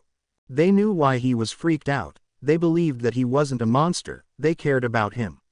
No, Izuku must have hit his head too hard when he landed and is hallucinating. What if this was real though? Should Izuku tell them? They said they weren't mad, that they care about him. What if that changes when they find out the truth? He owes them that though, doesn't he? Aizawa and Mike brought him into their home, bought him things, fed him, and protected him. Don't they deserve the truth? Stealing his nerves, what do you want to know? When did this happen? Mike's gentle smile and kind eyes were what met him when he looked at the loud blonde man. I was 5, roughly a year before my mom died. What happened? This time it was Aizawa's gruff voice that asked him, and while he didn't smile, his eyes were just as kind, and if Izuku looked hard enough he would see the concern that was behind them as well. My dad was never really in my life. Mom talked about him sometimes, and there were a few pictures here and there, sure, but I never really knew the man.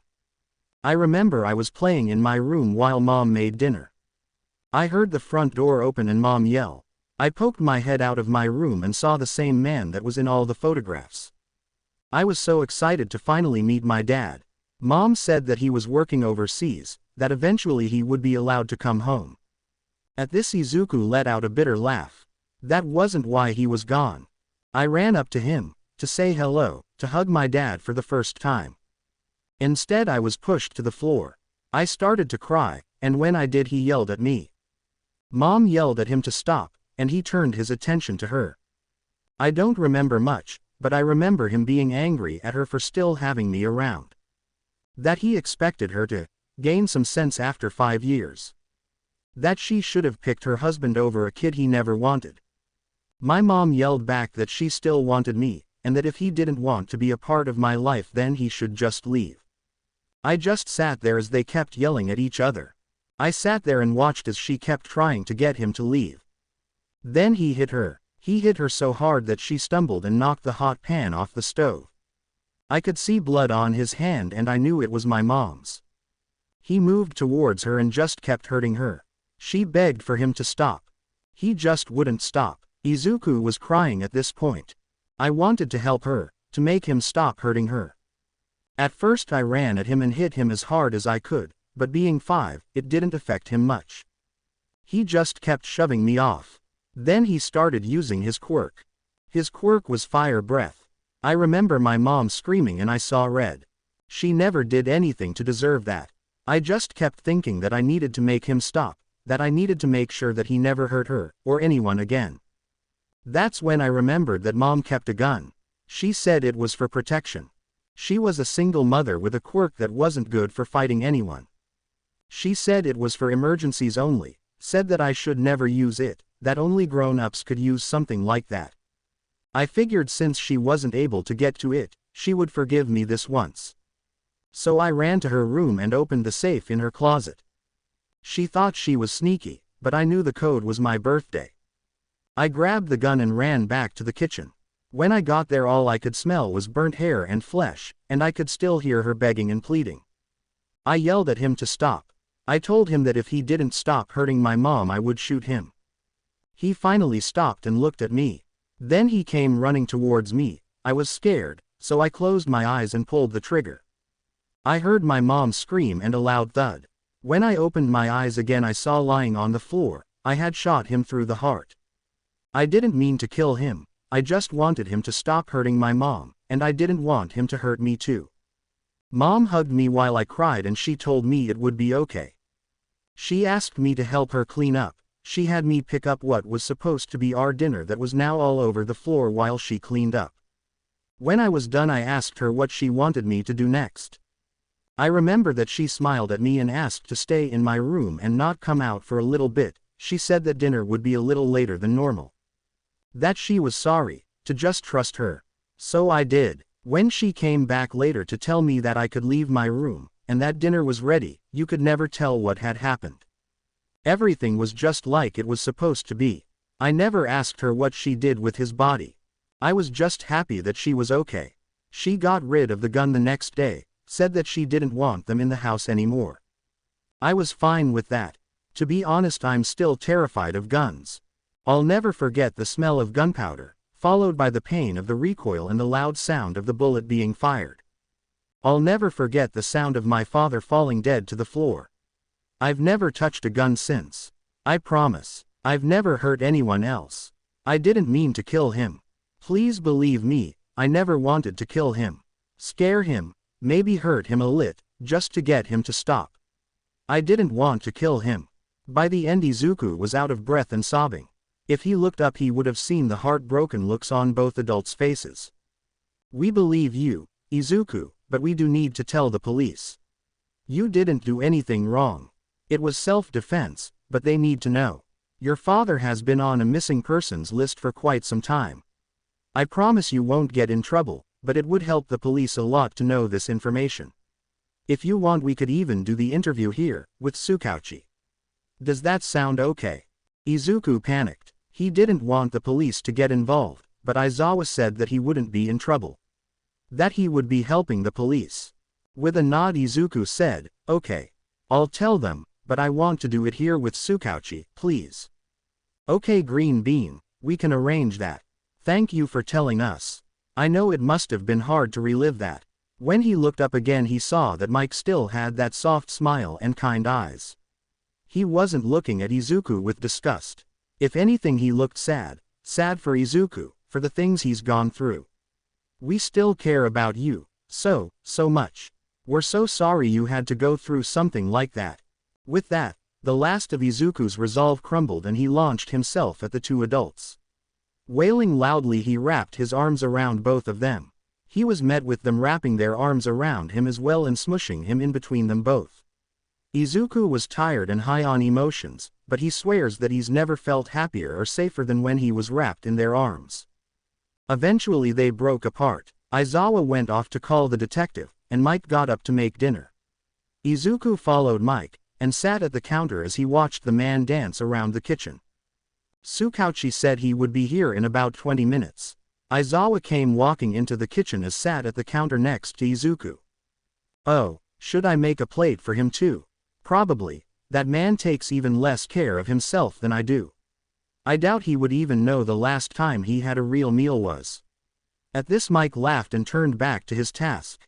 An hour later Izuku found himself sitting at the table with two angry pro-heroes and one very tired and upset detective.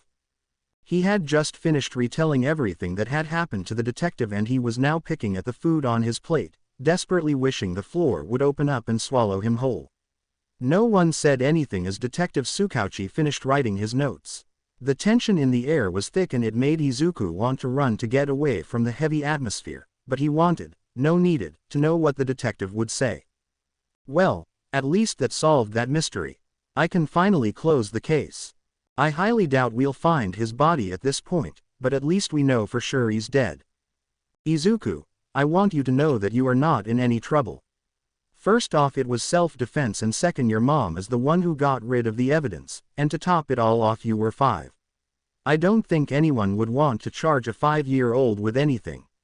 I might have a few more questions for you while I work on the rest of the paperwork to close this case out. Is it okay if I contact you with any questions?"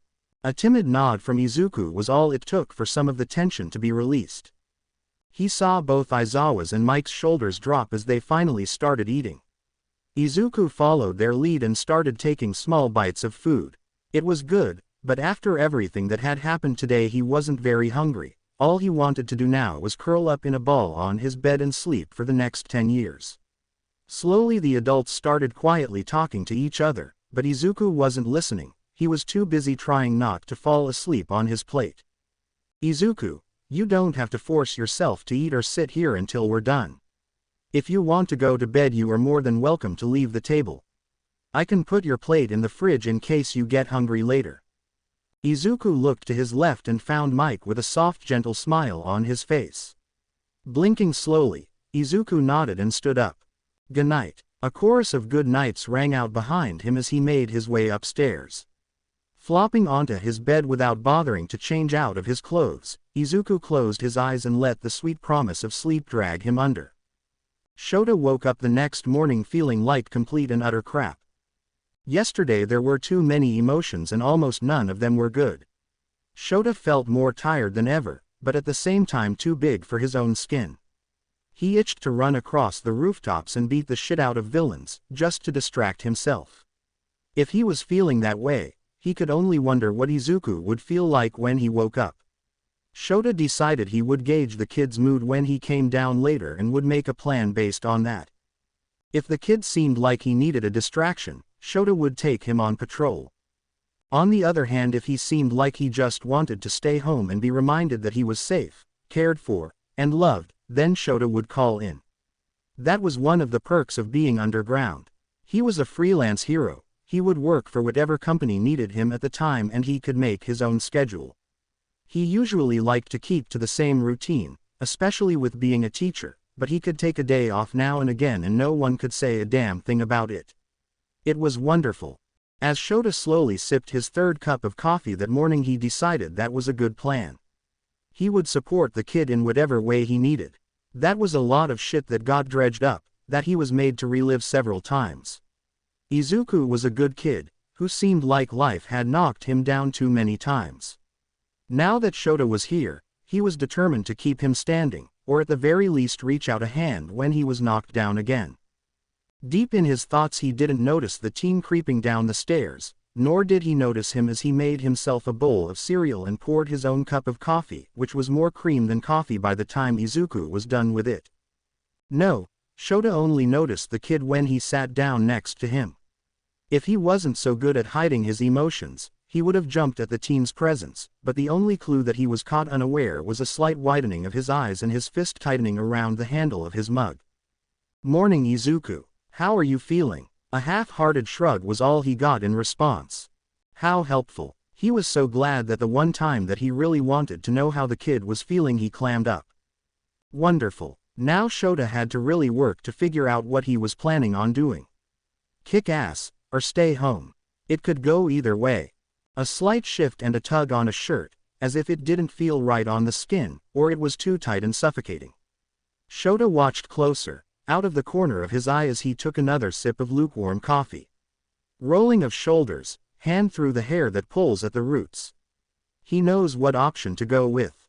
When you're done, go get changed. I'm taking you somewhere special and I promise there won't be many people. I think you'll like it, trust me. A nod was the only answer he got as Izuku continued to eat and twitch. With that confirmation, Shota stood up, downed the rest of his coffee and went upstairs to get changed. Throwing on a pair of bright pink sweatpants that Nimari had gifted him, and a black tank top, Shota made his way back downstairs. Tying his hair up into a half bun as he waited for Izuku by the front door. A few minutes later, Izuku comes walking towards him in cargo shorts and a shirt that has sweater printed on the front of it. Shota didn't really get it, but who was he to judge clothing choices? The kid still looked miserable as Shota silently grabbed the keys and walked out the door, sullen teenager in tow. Izuku remained silent the entire ride, which normally Shota would be thankful for. He's a man who appreciates a nice, quiet atmosphere. However, he was desperate for the kid to say anything. The longer the kid stayed quiet, the longer Shota knew he was suffering. He just hoped that his plan to cheer him up would work. "Here we are," Shota said as he parked in front of a seemingly empty building on the outskirt of town. He only got a questioning look for his troubles. "Come on, you'll see once we're inside." With that, he got out of the car and trusted the Izuku would be following. His suspicions were confirmed with the crunching of gravel just behind him. Shota stood at the door as Izuku approached. Giving him a serious look, he said, "Okay kid, this place is where a lot of underground heroes, and even some vigilantes get their gear. Look around and pick out whatever sparks your interest, even if you don't know how to use it. I'll help teach you, or if I don't know either, I'll find you someone who does. All of that said, don't talk about this place outside of here. Don't give anyone your real name, or your vigilante name. In all honesty, try not to talk to anyone you don't know, not everyone can be trusted. Other than that, go wild. Have a fun time. When you've looked at everything, and grabbed what you want, come find me, okay?" Another nod, but this time there was something in the kid's eyes. More than the dullness that had been present since he told Hisashi and him what had happened. It wasn't much, but it was a start, and Shota would take what he could get. Opening the door, he watched as Izuku walked in, head up, but eyes cast downward. Listening and alert, just on the off chance something could happen. Shota watched as he quietly moved from display to display, weapon to weapon.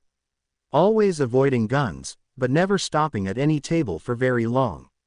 Shota decided to let him be and walked to the other side of the store. He needed to pick up a few things as well, and he knew Izuku would be okay on his own. At least here people tended to mind their own damn business. After collecting everything he needed, Shota continued to wander around, waiting for Izuku to come find him to let him know he was done. They had been there for about 15 minutes now, and Shota desperately wanted to know what the kid had picked out so far, but he knew that Izuku needed some space. He didn't want him to overthink his choices because Shota was standing over him the whole time. He wanted Izuku to be able to relax a bit. He wanted him to use that brain of his to analyze his own fighting style, figure out what weapons would help him and which would hinder.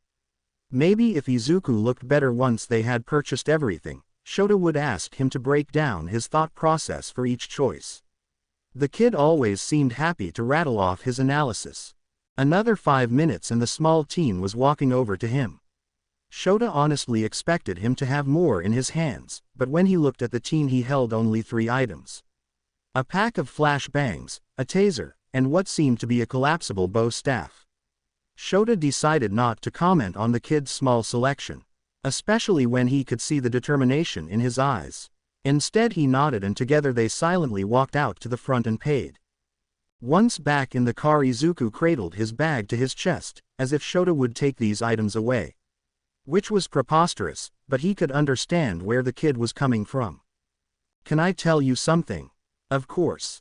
You have to promise you won't get mad." "Okay, I promise." So I decided to turn this shopping trip into stealth practice, and well, as he pulled up to a red light, Izuku proceeded to pull out a total of 7 knives from under his shirt and shorts. I may have gone a bit overboard. I only meant to take one, but then I wanted to see how many I could conceivably hide on me, while in normal clothes, and yeah. Now I have 7 knives. Shota was honestly impressed. Those people were basically trained to spot and stop a thief, and yet Izuku had done nothing to tip them off, and not only did he steal 1 knife, oh no, he had 7. It was a whole set. Shota knew that because he had eyed that set before, but the price was too high. "Kid, that is amazing. I'll be honest, not all of those weapons are honestly sourced, so even if I hadn't made a promise to not get mad, I wouldn't be anyways. Also the fact that you nabbed a whole set, and an expensive one at that, is impressive. Good job." Shota reached over and ruffled the kid's hair just as the light turned green. "Do you like them?" "I do. To be honest, I had thought about getting that set before, but could never justify the price." "Why? You can have them." No. Kid, Izuku, you were the one who worked to get them, and you seem like you want to learn how to use them, so while I appreciate the offer, those knives are yours as far as I'm concerned." At that Izuku laughed, which Shota would be grateful for if he wasn't so damned confused. "What would you say if I told you I have a second set? Would you take them then? That way we could match." Izuku then proceeded to pull out 7 more of the exact same knives. Luckily for Shota, he had just pulled into the driveway, because he might have wrecked the car otherwise. "Where the beep did you hide 14 knives? All he got in response was manic laughter. When Izuku woke up that morning, he was resigned to being miserable for a few days. He was prepared to feel like his skin was too tight against his bones, as if it had shrunk in the night, to feel like he was floating yet crushed, unsure of what was reality and what were the waking nightmares that his mind loved to create. He was ready to run at any loud sound or too fast movement, afraid that the almost too good to be true words were just that. Prepared for them to change their minds and turn on him, kick him out and abandon him just like every adult in his life had. What he hadn't been expecting, however, was Aizawa in hot pink sweatpants taking him to a probably illegal weapons shop.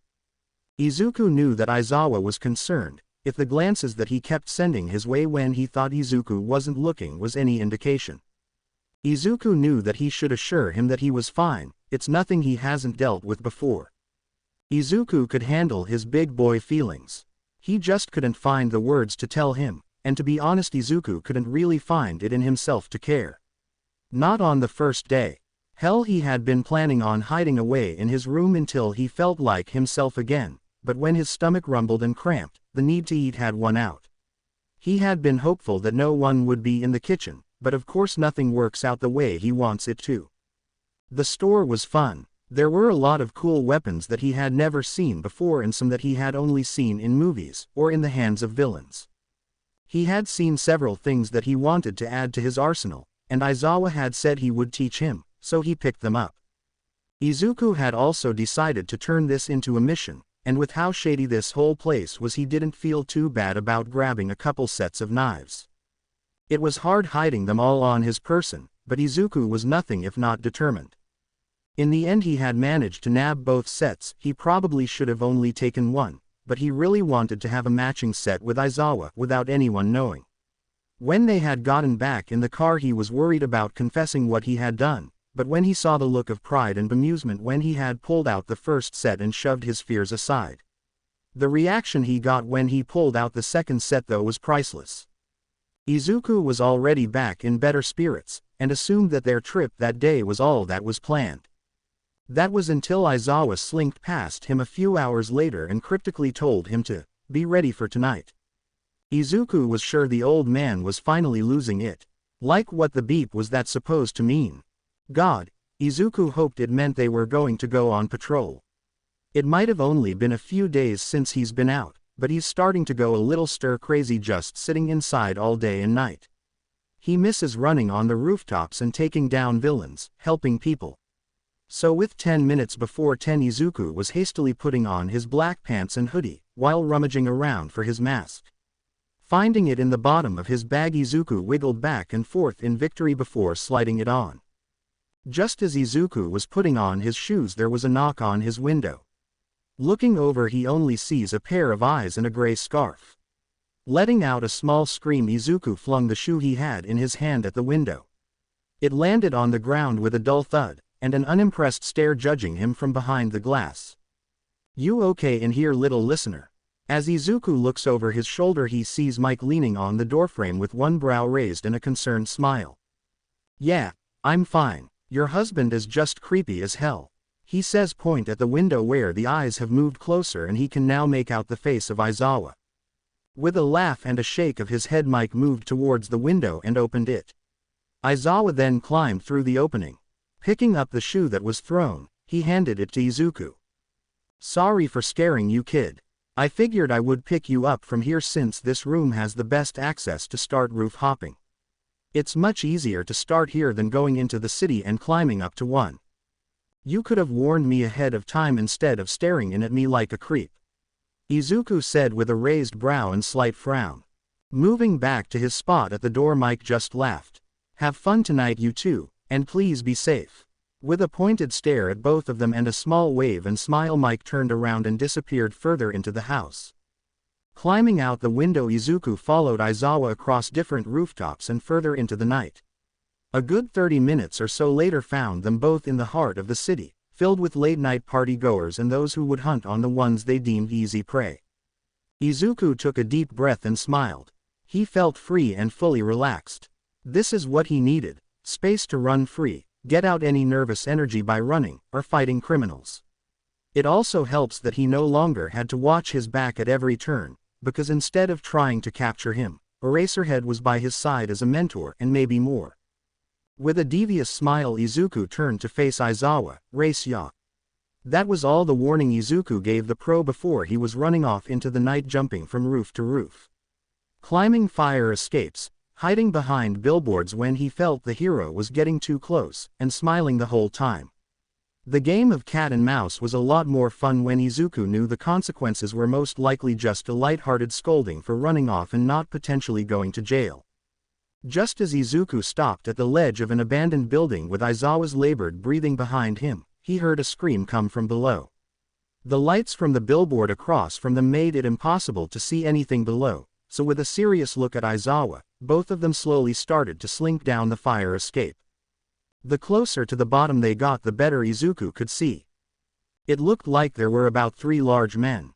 2 of them must have been related, as they both had swirling tattoos that moved freely across their bodies.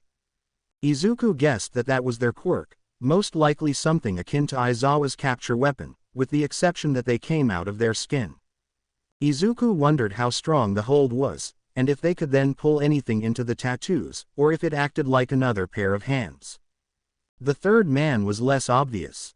The only thing that gave him away was the slight sparks that occasionally jumped between his fingers. Electricity. Izuku hoped that he was a weaker user. He hated fighting electric users in close quarters. If you weren't careful, a lot of people could get hurt. The men seemed to be surrounding a girl around his age.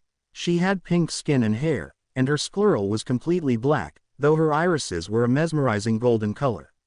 Izuku could see her knees shaking slightly, though he had to give her props, as that was the only thing that gave away her fear. Her eyes were filled with determination and held a fire in them that burned brighter even as the men started to close in. Now, little girl. There is no use screaming, no one is going to help you. Why don't you make this easier for all of us and just give up now?" The man with sparks said with a nasty grin and sickly sweet voice. Izuku decided he was going to call him EC for electric creep. The others were just going to be red flag 1 and 2. Slowly and quietly both Izuku and Aizawa dropped onto the ground and crept closer to the group. While passing the garbage bin, Izuku saw a few cans and got an idea. Just as EC reached out for the girl, who was sweating a liquid that had a slightly vinegary smell, acid, Izuku threw a can. It hit its mark at the back of the man's head with a loud thud and fell to the ground. Slowly the men turned around to look at Izuku, who just smiled serenely. You know, you really shouldn't attack kids.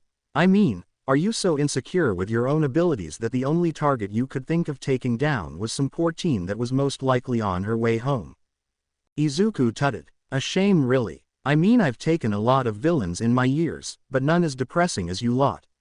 With that, Izuku threw another can at red flag number 1 without ever looking away from EC. That can also hit its mark as Izuku heard that crunch of the man's nose. Thick red liquid gushed down his face, and with a loud swear both of the red flags came charging at him, tattoos swirling violently. Izuku smirked and crouched low to the ground just as a long gray scarf came flying over his head and wrapped around both of the men. Izuku lunged forward and swung his legs out in front of him, swiping the legs out from under them, and they fell to the ground with a thud and matching groans. Izuku smirked and looked up just in time to dodge the fist that was coming for his face. He had almost forgotten about good old EC. This man was going to be harder to take down. Izuku wasn't sure how strong his electricity was, or if he could shoot it out or just cover his body with it. Also, if he could only cover his body with it, was it his whole body or just his hands? That was all Izuku had seen him use of it so far. Though he knew to assume the worst-case scenario. One time of getting cocky was enough to teach him that lesson. Dodging to the right, Izuku threw another can at the man. He ducked down and avoided that blow, but Izuku hadn't wanted to hit him with the can. It was just a distraction. Now EC had lost sight of Izuku and he quickly scaled back up to the base of the fire escape. EC turned in circles trying to find Izuku again. He finally decided to give up and locked his sights on Aizawa, who was cuffing the other two. Just as he was getting ready to charge, Izuku jumped off the edge of the railing and slammed his legs into EC's back, knocking the man to the ground and knocking the wind out of him. It gave Aizawa just enough time to run over and slap a pair of quirk-suppressing cuffs on him before he moved towards the opening of the alley, assumedly to call and flag the police down once they arrived. Izuku took the opportunity to check on the girl, who at some point had fallen back onto her butt and was sitting on the ground in shock. Her guard was still up as Izuku approached her, muscles tightening, ready to stand and run or try to fight if it came to that. "Hey," Izuku said as he crouched to the ground, "are you okay? I'm sure you're scared, but I promise neither one of us will hurt you. Do you need me to call anyone for you? Or do you want us to get one of the officers to drive you home when they get here?" Finally the teen seemed to relax and she sat up straighter, and looked Izuku right in the eyes as she said, "You're that new vigilante, aren't you? Aren't you a little young to be fighting crime?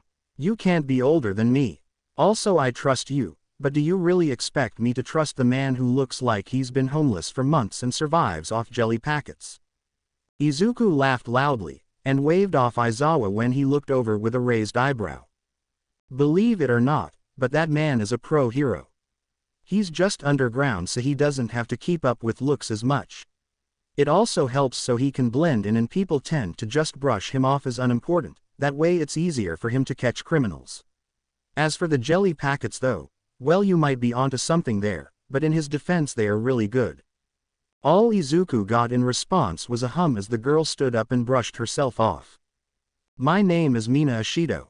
Thanks for your help." She gave a large smile and held out her hand. Izuku stood and took it, assuming she was going for a handshake, but she surprised him by pulling him in and giving him a tight hug. Awkwardly Izuku hugged back, then dimly realized how long it had been since he had last been given a friendly hug by someone his age. After she pulled away, she scrutinized Izuku for a moment before pulling a pen and piece of paper out of her pocket. After quickly scribbling on it, she handed it back to Izuku. "You better text me. We are going to be friends whether you like it or not." With a nod and a smile, Mina walked off towards the police officers who had just arrived on scene. Izuku stood baffled and confused in the same spot until Aizawa came to grab him a few minutes later. "I gave the statement to the police. I think we should call it a night though. What do you think, kid?" Aizawa looked over at him with an amused smile and a raised eyebrow before the expression turned into one of worry. Hey, you okay? What happened? I think. Izuku looked at the number and name written on the crinkled piece of paper in his hand. I think I just made a friend. The next few days passed rather uneventfully, the three of them having fallen into a rhythm with one another. Patrols were rather boring as well, with both him and Hizashi only stopping small-time villains, and giving directions every now and again. He didn't take Izuku on any more patrols, and instead taught him how to use his bow staff while incorporating it into his fighting style. He had told the kid that he would help him learn anything he had picked out, and he was planning on sticking to that promise. The last thing that he wanted was for Izuku to be so distracted with welding the staff that he lost focus on the fight and got hurt. He knew that Izuku already knew how to use the flashbangs, and the taser was rather self-explanatory, and he only gave the kid a brief safety talk about it. The knives were a different story altogether though. While Shota knew how to use them, and use them well, he felt that Izuku would benefit more from learning from someone else. That led them to standing at the gates to UA just a couple of days later. Shota with a long-suffering sigh, and the kid with stars in his eyes clearly trying to take in every detail as they walked through the gates and into the main building.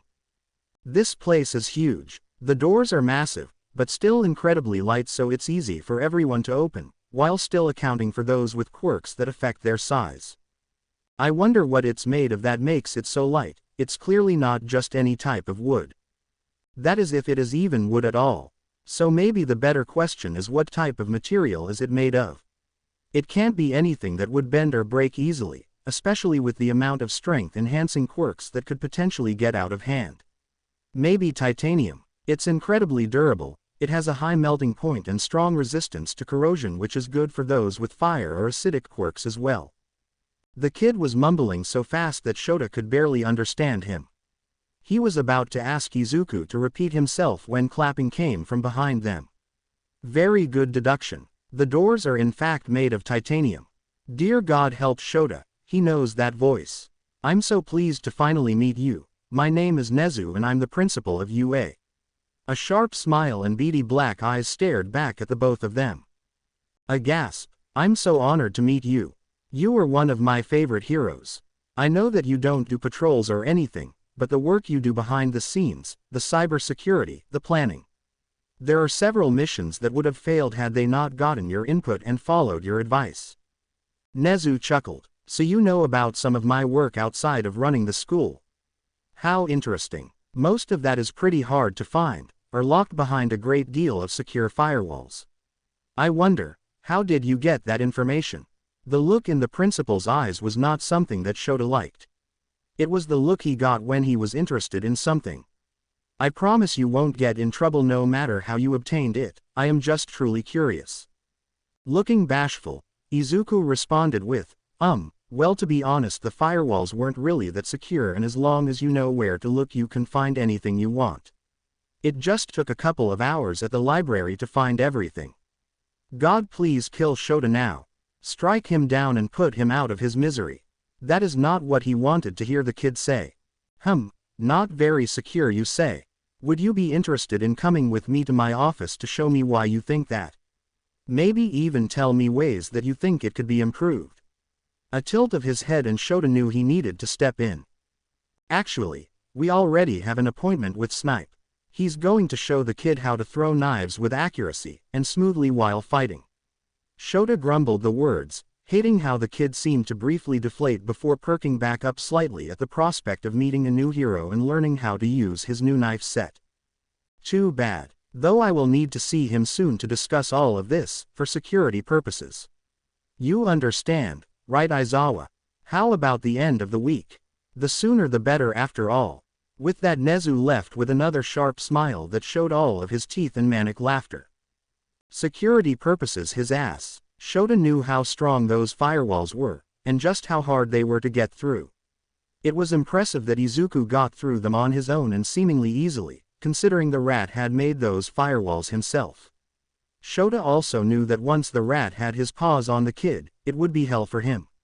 He had only hoped that it would take longer than this before they met. After their run-in with Nezu, both Shota and Izuku headed towards the newly built ground Gamma to meet Snipe. Shota had his reservations about asking Snipe to help train the kid, given he seemed to be very wary of guns and the trauma behind why, but Snipe was the best when it came to aiming anything accurately. He had also already filled the other hero in a bit about the kid's reservations with guns, and he had agreed that he wouldn't use his quirk around Izuku and that the training would strictly just be with throwing knives. Upon arriving at the agreed meeting place, a large building in the middle of the fake cityscape, Shota saw Snipe walking towards them, a large bag filled with different types of throwing knives inside. Izuku was practically vibrating next to him. The only hint of something being off was the slight nervousness and fear in his eyes. Hopefully once Izuku got to officially meet Snipe and focus on the training at hand, that fear would go away. Until then, Shota would stick to the kid like glue. When did he start letting himself think like that? His thoughts were interrupted when Snipe reached them. "Howdy, y'all, are you ready to get started?" Mizushima was used to people being nervous around him. He knew his hero costume, and the fact that he chose to work with guns was off-putting to most. Though he'd never seen anyone who looked as terrified, not even villains, as the child before him. Midoriya Izuku, Ghost, the little vigilante that Eraserhead and Present Mike had taken in, was looking at him as if Mizushima was a villain who wanted nothing more than to hurt the poor boy. Despite all this, he could see the burning determination in those bright green eyes. "Alrighty little buck, are you ready for your first lesson?" After he received a nod, he continued on. "Okay, we'll start with how to properly hold the knives. I'm assuming Eraserhead has already briefed you on safety, if you didn't know it already. Okay, to hold this particular knife you need to hold it like you would hold the handle of a hammer. Once you do that, make sure your thumb is always on top of the other fingers." He watched the green child do as instructed. "Good, now that you have the right grip, we can work on stance and the different types of throws." Mizushima worked with Izuku for a couple hours and the little rascal picked up throwing fast. He was hitting the targets with almost the same accuracy as Mizushima himself. To say that he was impressed was an understatement. He already had high expectations for the young vigilante based on everything that he's heard, but he far surpassed them all. Now if he could only get the kid to relax around him. Before he knows it, Eraserhead is back to pick up Izuku. He wished he could have eased the kid's fears a little, but he knows, based on the little the Eraserhead had told him, that trauma runs deep, and one afternoon with the pro wasn't going to change that. As he waved goodbye to the pair, he was shocked to see Izuku run back up to him. Even more so when the green child wrapped his arms around his middle and whispered a small thank you before running off again. So maybe one afternoon wasn't enough to heal old wounds, but maybe it was a step in the right direction. Izuku had had a great day in the grand scheme of things. He got to see inside Ua, he meet the Nezu who wanted to talk to him again. And got to learn how to use his new knives. By all accounts the day should have been one of the best days of his life, but all he felt was shaky. He knew that with his history, being around Snipe would be hard. While he admires the pro and thinks his quirk is amazing, he's still hesitant to be around him. He knew logically he wouldn't hurt him, and he had been right. Snipe was incredibly kind and fun to be around. Hell, Izuku was even starting to relax around him by the end of their lesson, but it was also draining. Between fighting off old fears and flashbacks, and meeting new people, Izuku was done. He hasn't really talked to anyone outside of Aizawa, Mike, Tsukauchi, and the occasional run-ins with other vigilantes and underground heroes. All Izuku wanted to do now was go back to bed and sleep for several hours. So, of course, that's not what happens at all. When they get back, both Izuku and Aizawa are met with an excited Mike at the door. He is bouncing slightly on the balls of his feet, hands behind his back, and he has a wide smile plastered across his face. Izuku already knows that this can't be good. "I have a surprise for you, little listener. Sho told me all about how you made a new friend on the last patrol you went on together, and that she gave you her phone number. I noticed though you don't have a phone, and how are you supposed to get in contact if you don't have a phone? So," he pulls his hands forward, "I went out and got you one while you were training with Snipe. I know you don't feel super comfortable yet with us spending money on you, but you can always look at it like it's forced too. We need to have a way to get in contact with you and vice versa. We also want you to be able to make friends, and as unfortunate as it is, you need a phone to help you do that. So, if it makes it better, think of us giving you this phone as a necessity for us too. Izuku couldn't really argue with that, nor did he want to since he hadn't had a phone in forever and clearly Mike had been practicing that speech probably since he went out to get the phone, and he didn't want to hurt his feelings. So despite all of his instincts telling him not to, Izuku gently grabs the phone from Mike's hands. Okay. Thank you. Izuku gave a small nervous smile while looking between the two adults. No problem, kiddo. I already added shows and my contacts to it. You can add or create whatever password or lock on the phone that you want. We aren't going to check it unless we are worried about your safety, ya dig? I dig. Izuku answers back weakly while slowly nodding his head. You can go ahead and relax for a while. We will have dinner ready in a few hours. Izuku could kiss Aizawa right now, saving him for how awkward and uncomfortable he feels in this situation. He wouldn't, but he still appreciates the man all the same. With the obvious way out, Izuku wandered off to his room, the room he has been staying in. Once Izuku has closed the door, he slumps heavily onto the bed. He couldn't sleep now and instead stares at the new shiny phone from where it lays still clutched in his hand. Slowly propping himself up, Izuku opened the phone and went to the settings. Mike said he could lock the phone however he wanted, right? Once setting the new lock for his phone was done, he opened his contacts. Staring at him, just as Mike had said, was his and Aizawa's numbers. It was the saddest contact list Izuku had ever seen. Just two people, that's all his world really was now, wasn't it? It was better than the solitude that he had grown used to, but still. Izuku knew, for a teenager, that two contacts was just sad, pathetic even. But, maybe, Izuku stared at the paper on his desk. Maybe three would be better. Snatching the paper off the desk, Izuku added the number and texted a quick, "Hello," before he could think any better of it. Now he waits, and waits. Maybe this wasn't a good idea after all. Maybe the number isn't even real in the first place and his thoughts are cut off by a simple buzz before his thoughts can spiral any further. Staring at the lock screen of his phone is a new text notification. Izuku knows that there is still the chance that it is a wrong number, but he can silently admit to himself that he really, really hopes it's not. Gathering his courage, Izuku quickly unlocks the phone and goes to the unread message. Hi, I'm sorry, who is this? It's a simple message and maybe even still a fake, but before Izuku can type out a reply, new messages come through. Wait, is this the green kid from a few days ago? The vigilante? It better be. I have been waiting for you to text me for ages. Yeah, that's me. Sorry I didn't text you sooner. I just got a phone. How are you just now getting a phone? Never mind, don't answer that, that was rude. What's your name? I can't just call you the green kid forever. Do you want to go get ice cream with me later? It would be nice to get out and walk around, and I think that it's easier to get to know people when you talk to them face to face. Izuku just stared at the wall of text for a few moments. Ashido, if his memory served him correctly, was very energetic. He wasn't sure if he was really ready to deal with that face to face after the day he's had, but he also didn't want to lose a potential friend.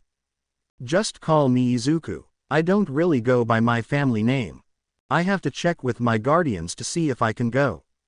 Give me a few minutes and I'll get back to you on that. Izuku hesitated when he sent that message. They were his guardians now, weren't they? He doesn't really feel comfortable calling them his parents, but they still cared for him and were in charge of his safety and well-being. He decided not to think about it too hard, and instead headed towards the kitchen to ask for permission to go get ice cream with his new friend. Izuku stares at the two adults before him for a while. He watches as they dance around each other with practiced movements as they make dinner together. Aizawa chopping anything that Mike passes him and adding them wherever they belong, while Mike flits about grabbing spices, messing with food in a hot pan and starting the rice cooker. It's when Mike turns to add the freshly washed rice to the cooker that Izuku is finally noticed. Hey kiddo, dinner's not quite ready yet.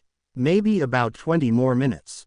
Izuku just nods. Actually I was wondering if after dinner. Izuku trails off, suddenly nervous.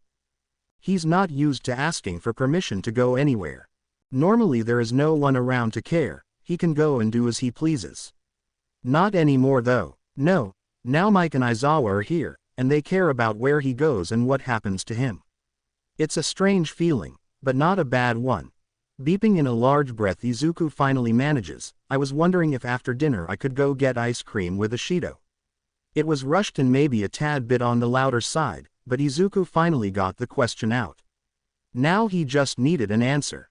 Sure thing, listener. I think that's a great idea, don't you, Sho? Just make sure to take your phone with you in case you need us. Bring a couple of your knives too. Otherwise I don't see a problem with it. I do ask that you be back by 10 at the very latest. That earns a squawk from Mike. Why would he need to bring a knife to hang out with a friend, Shota? They're just getting ice cream. I also don't trust other people, Hazashi. He knows how to use them well enough, and it would make me feel better knowing that he had a way to protect himself and his new friend if it came down to it. Trust me, the kid can hide a few of them no problem. That startles a laugh out of Izuku as Aizawa's face pinches at the memory of the knife sets that he had taken. I can take a few knives, and I promise to be back by 10.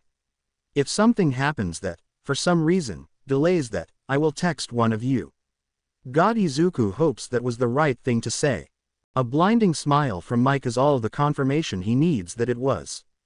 Sounds great. Dinner's almost done. Do you want to set the table for us? The sooner you eat, the sooner you can hang out with your new friend. Mike had started to use a bit of his quirk near the end of the sentence, though Aizawa quickly cut him off with his quirk. Sorry, I'm just so excited for you, Izuku. I'm sure you'll have lots of fun. Izuku nods as he sends a quick text to Ashido and then gathers the plates and cutlery to start setting them around the table. Aizawa slowly starts passing him some of the finished sides to start setting down as well, and before he knows it, all three of them are seated at the table to enjoy their meal. Dinner is a mostly quiet affair. Mike shares some stories about people he's met on patrol, or things that are going on at the radio station, and Aizawa adds his thoughts from time to time. Izuku for his part is just happy to listen, relax and enjoy the delicious food. He hasn't been with the two pros long, but he has already grown very comfortable and relaxed with their family dinners, as Mike calls them. Izuku gets himself mostly full, though still leaving room for ice cream and making sure it won't be uncomfortable for him to walk roof hop to where he is supposed to meet Ashido. Be careful, have fun, and call or text us if you need us. Here's some money. Don't look at me like that. It's our job as your guardians to provide for you, and that includes money to go hang out with your friends. You should have more than enough for the both of you to get whatever you want. Just take it and don't fight me on it. Aizawa shoves about 5,000 yen into his hand, then pushes Izuku towards the door. Go, you don't want to keep your new friend waiting after all. With that, Izuku was out the door with a shouted goodbye from Mike before the door closed. He sent a message to Ashido to let her know that he was on his way, then climbed to the nearest roof and took off. It didn't take him long to reach the street that they had agreed to meet, and he was dropping in front of the pink girl before he knew it. Ashido let out a startled scream at his sudden appearance. I know that you're a vigilante and all, but please, if you're not going to take the sidewalk like a normal person, give a girl some warning. I would like to live to see adulthood, thank you very much. Despite the words, Ashido said it with a light laugh and a friendly smile. Sorry, Ashido, I didn't mean to scare you. I've just gotten so used to taking the rooftops to get places that I didn't even think about it. Izuku bows slightly and rubs at the back of his neck while he gives her an apologetic smile. The smile drops though as soon as he sees the look she is giving him. Her brows are furrowed and she is frowning now and her arms are crossed. Izuku's not sure what he's done wrong, but he can probably count this as the fastest end to a friendship that he's ever had. I told you to call me Mina. I mean, it's only fair since I'm calling you by your first name. Unless of course you don't feel comfortable with that, but you never said anything about it on the phone. Huh, that's all Izuku could say.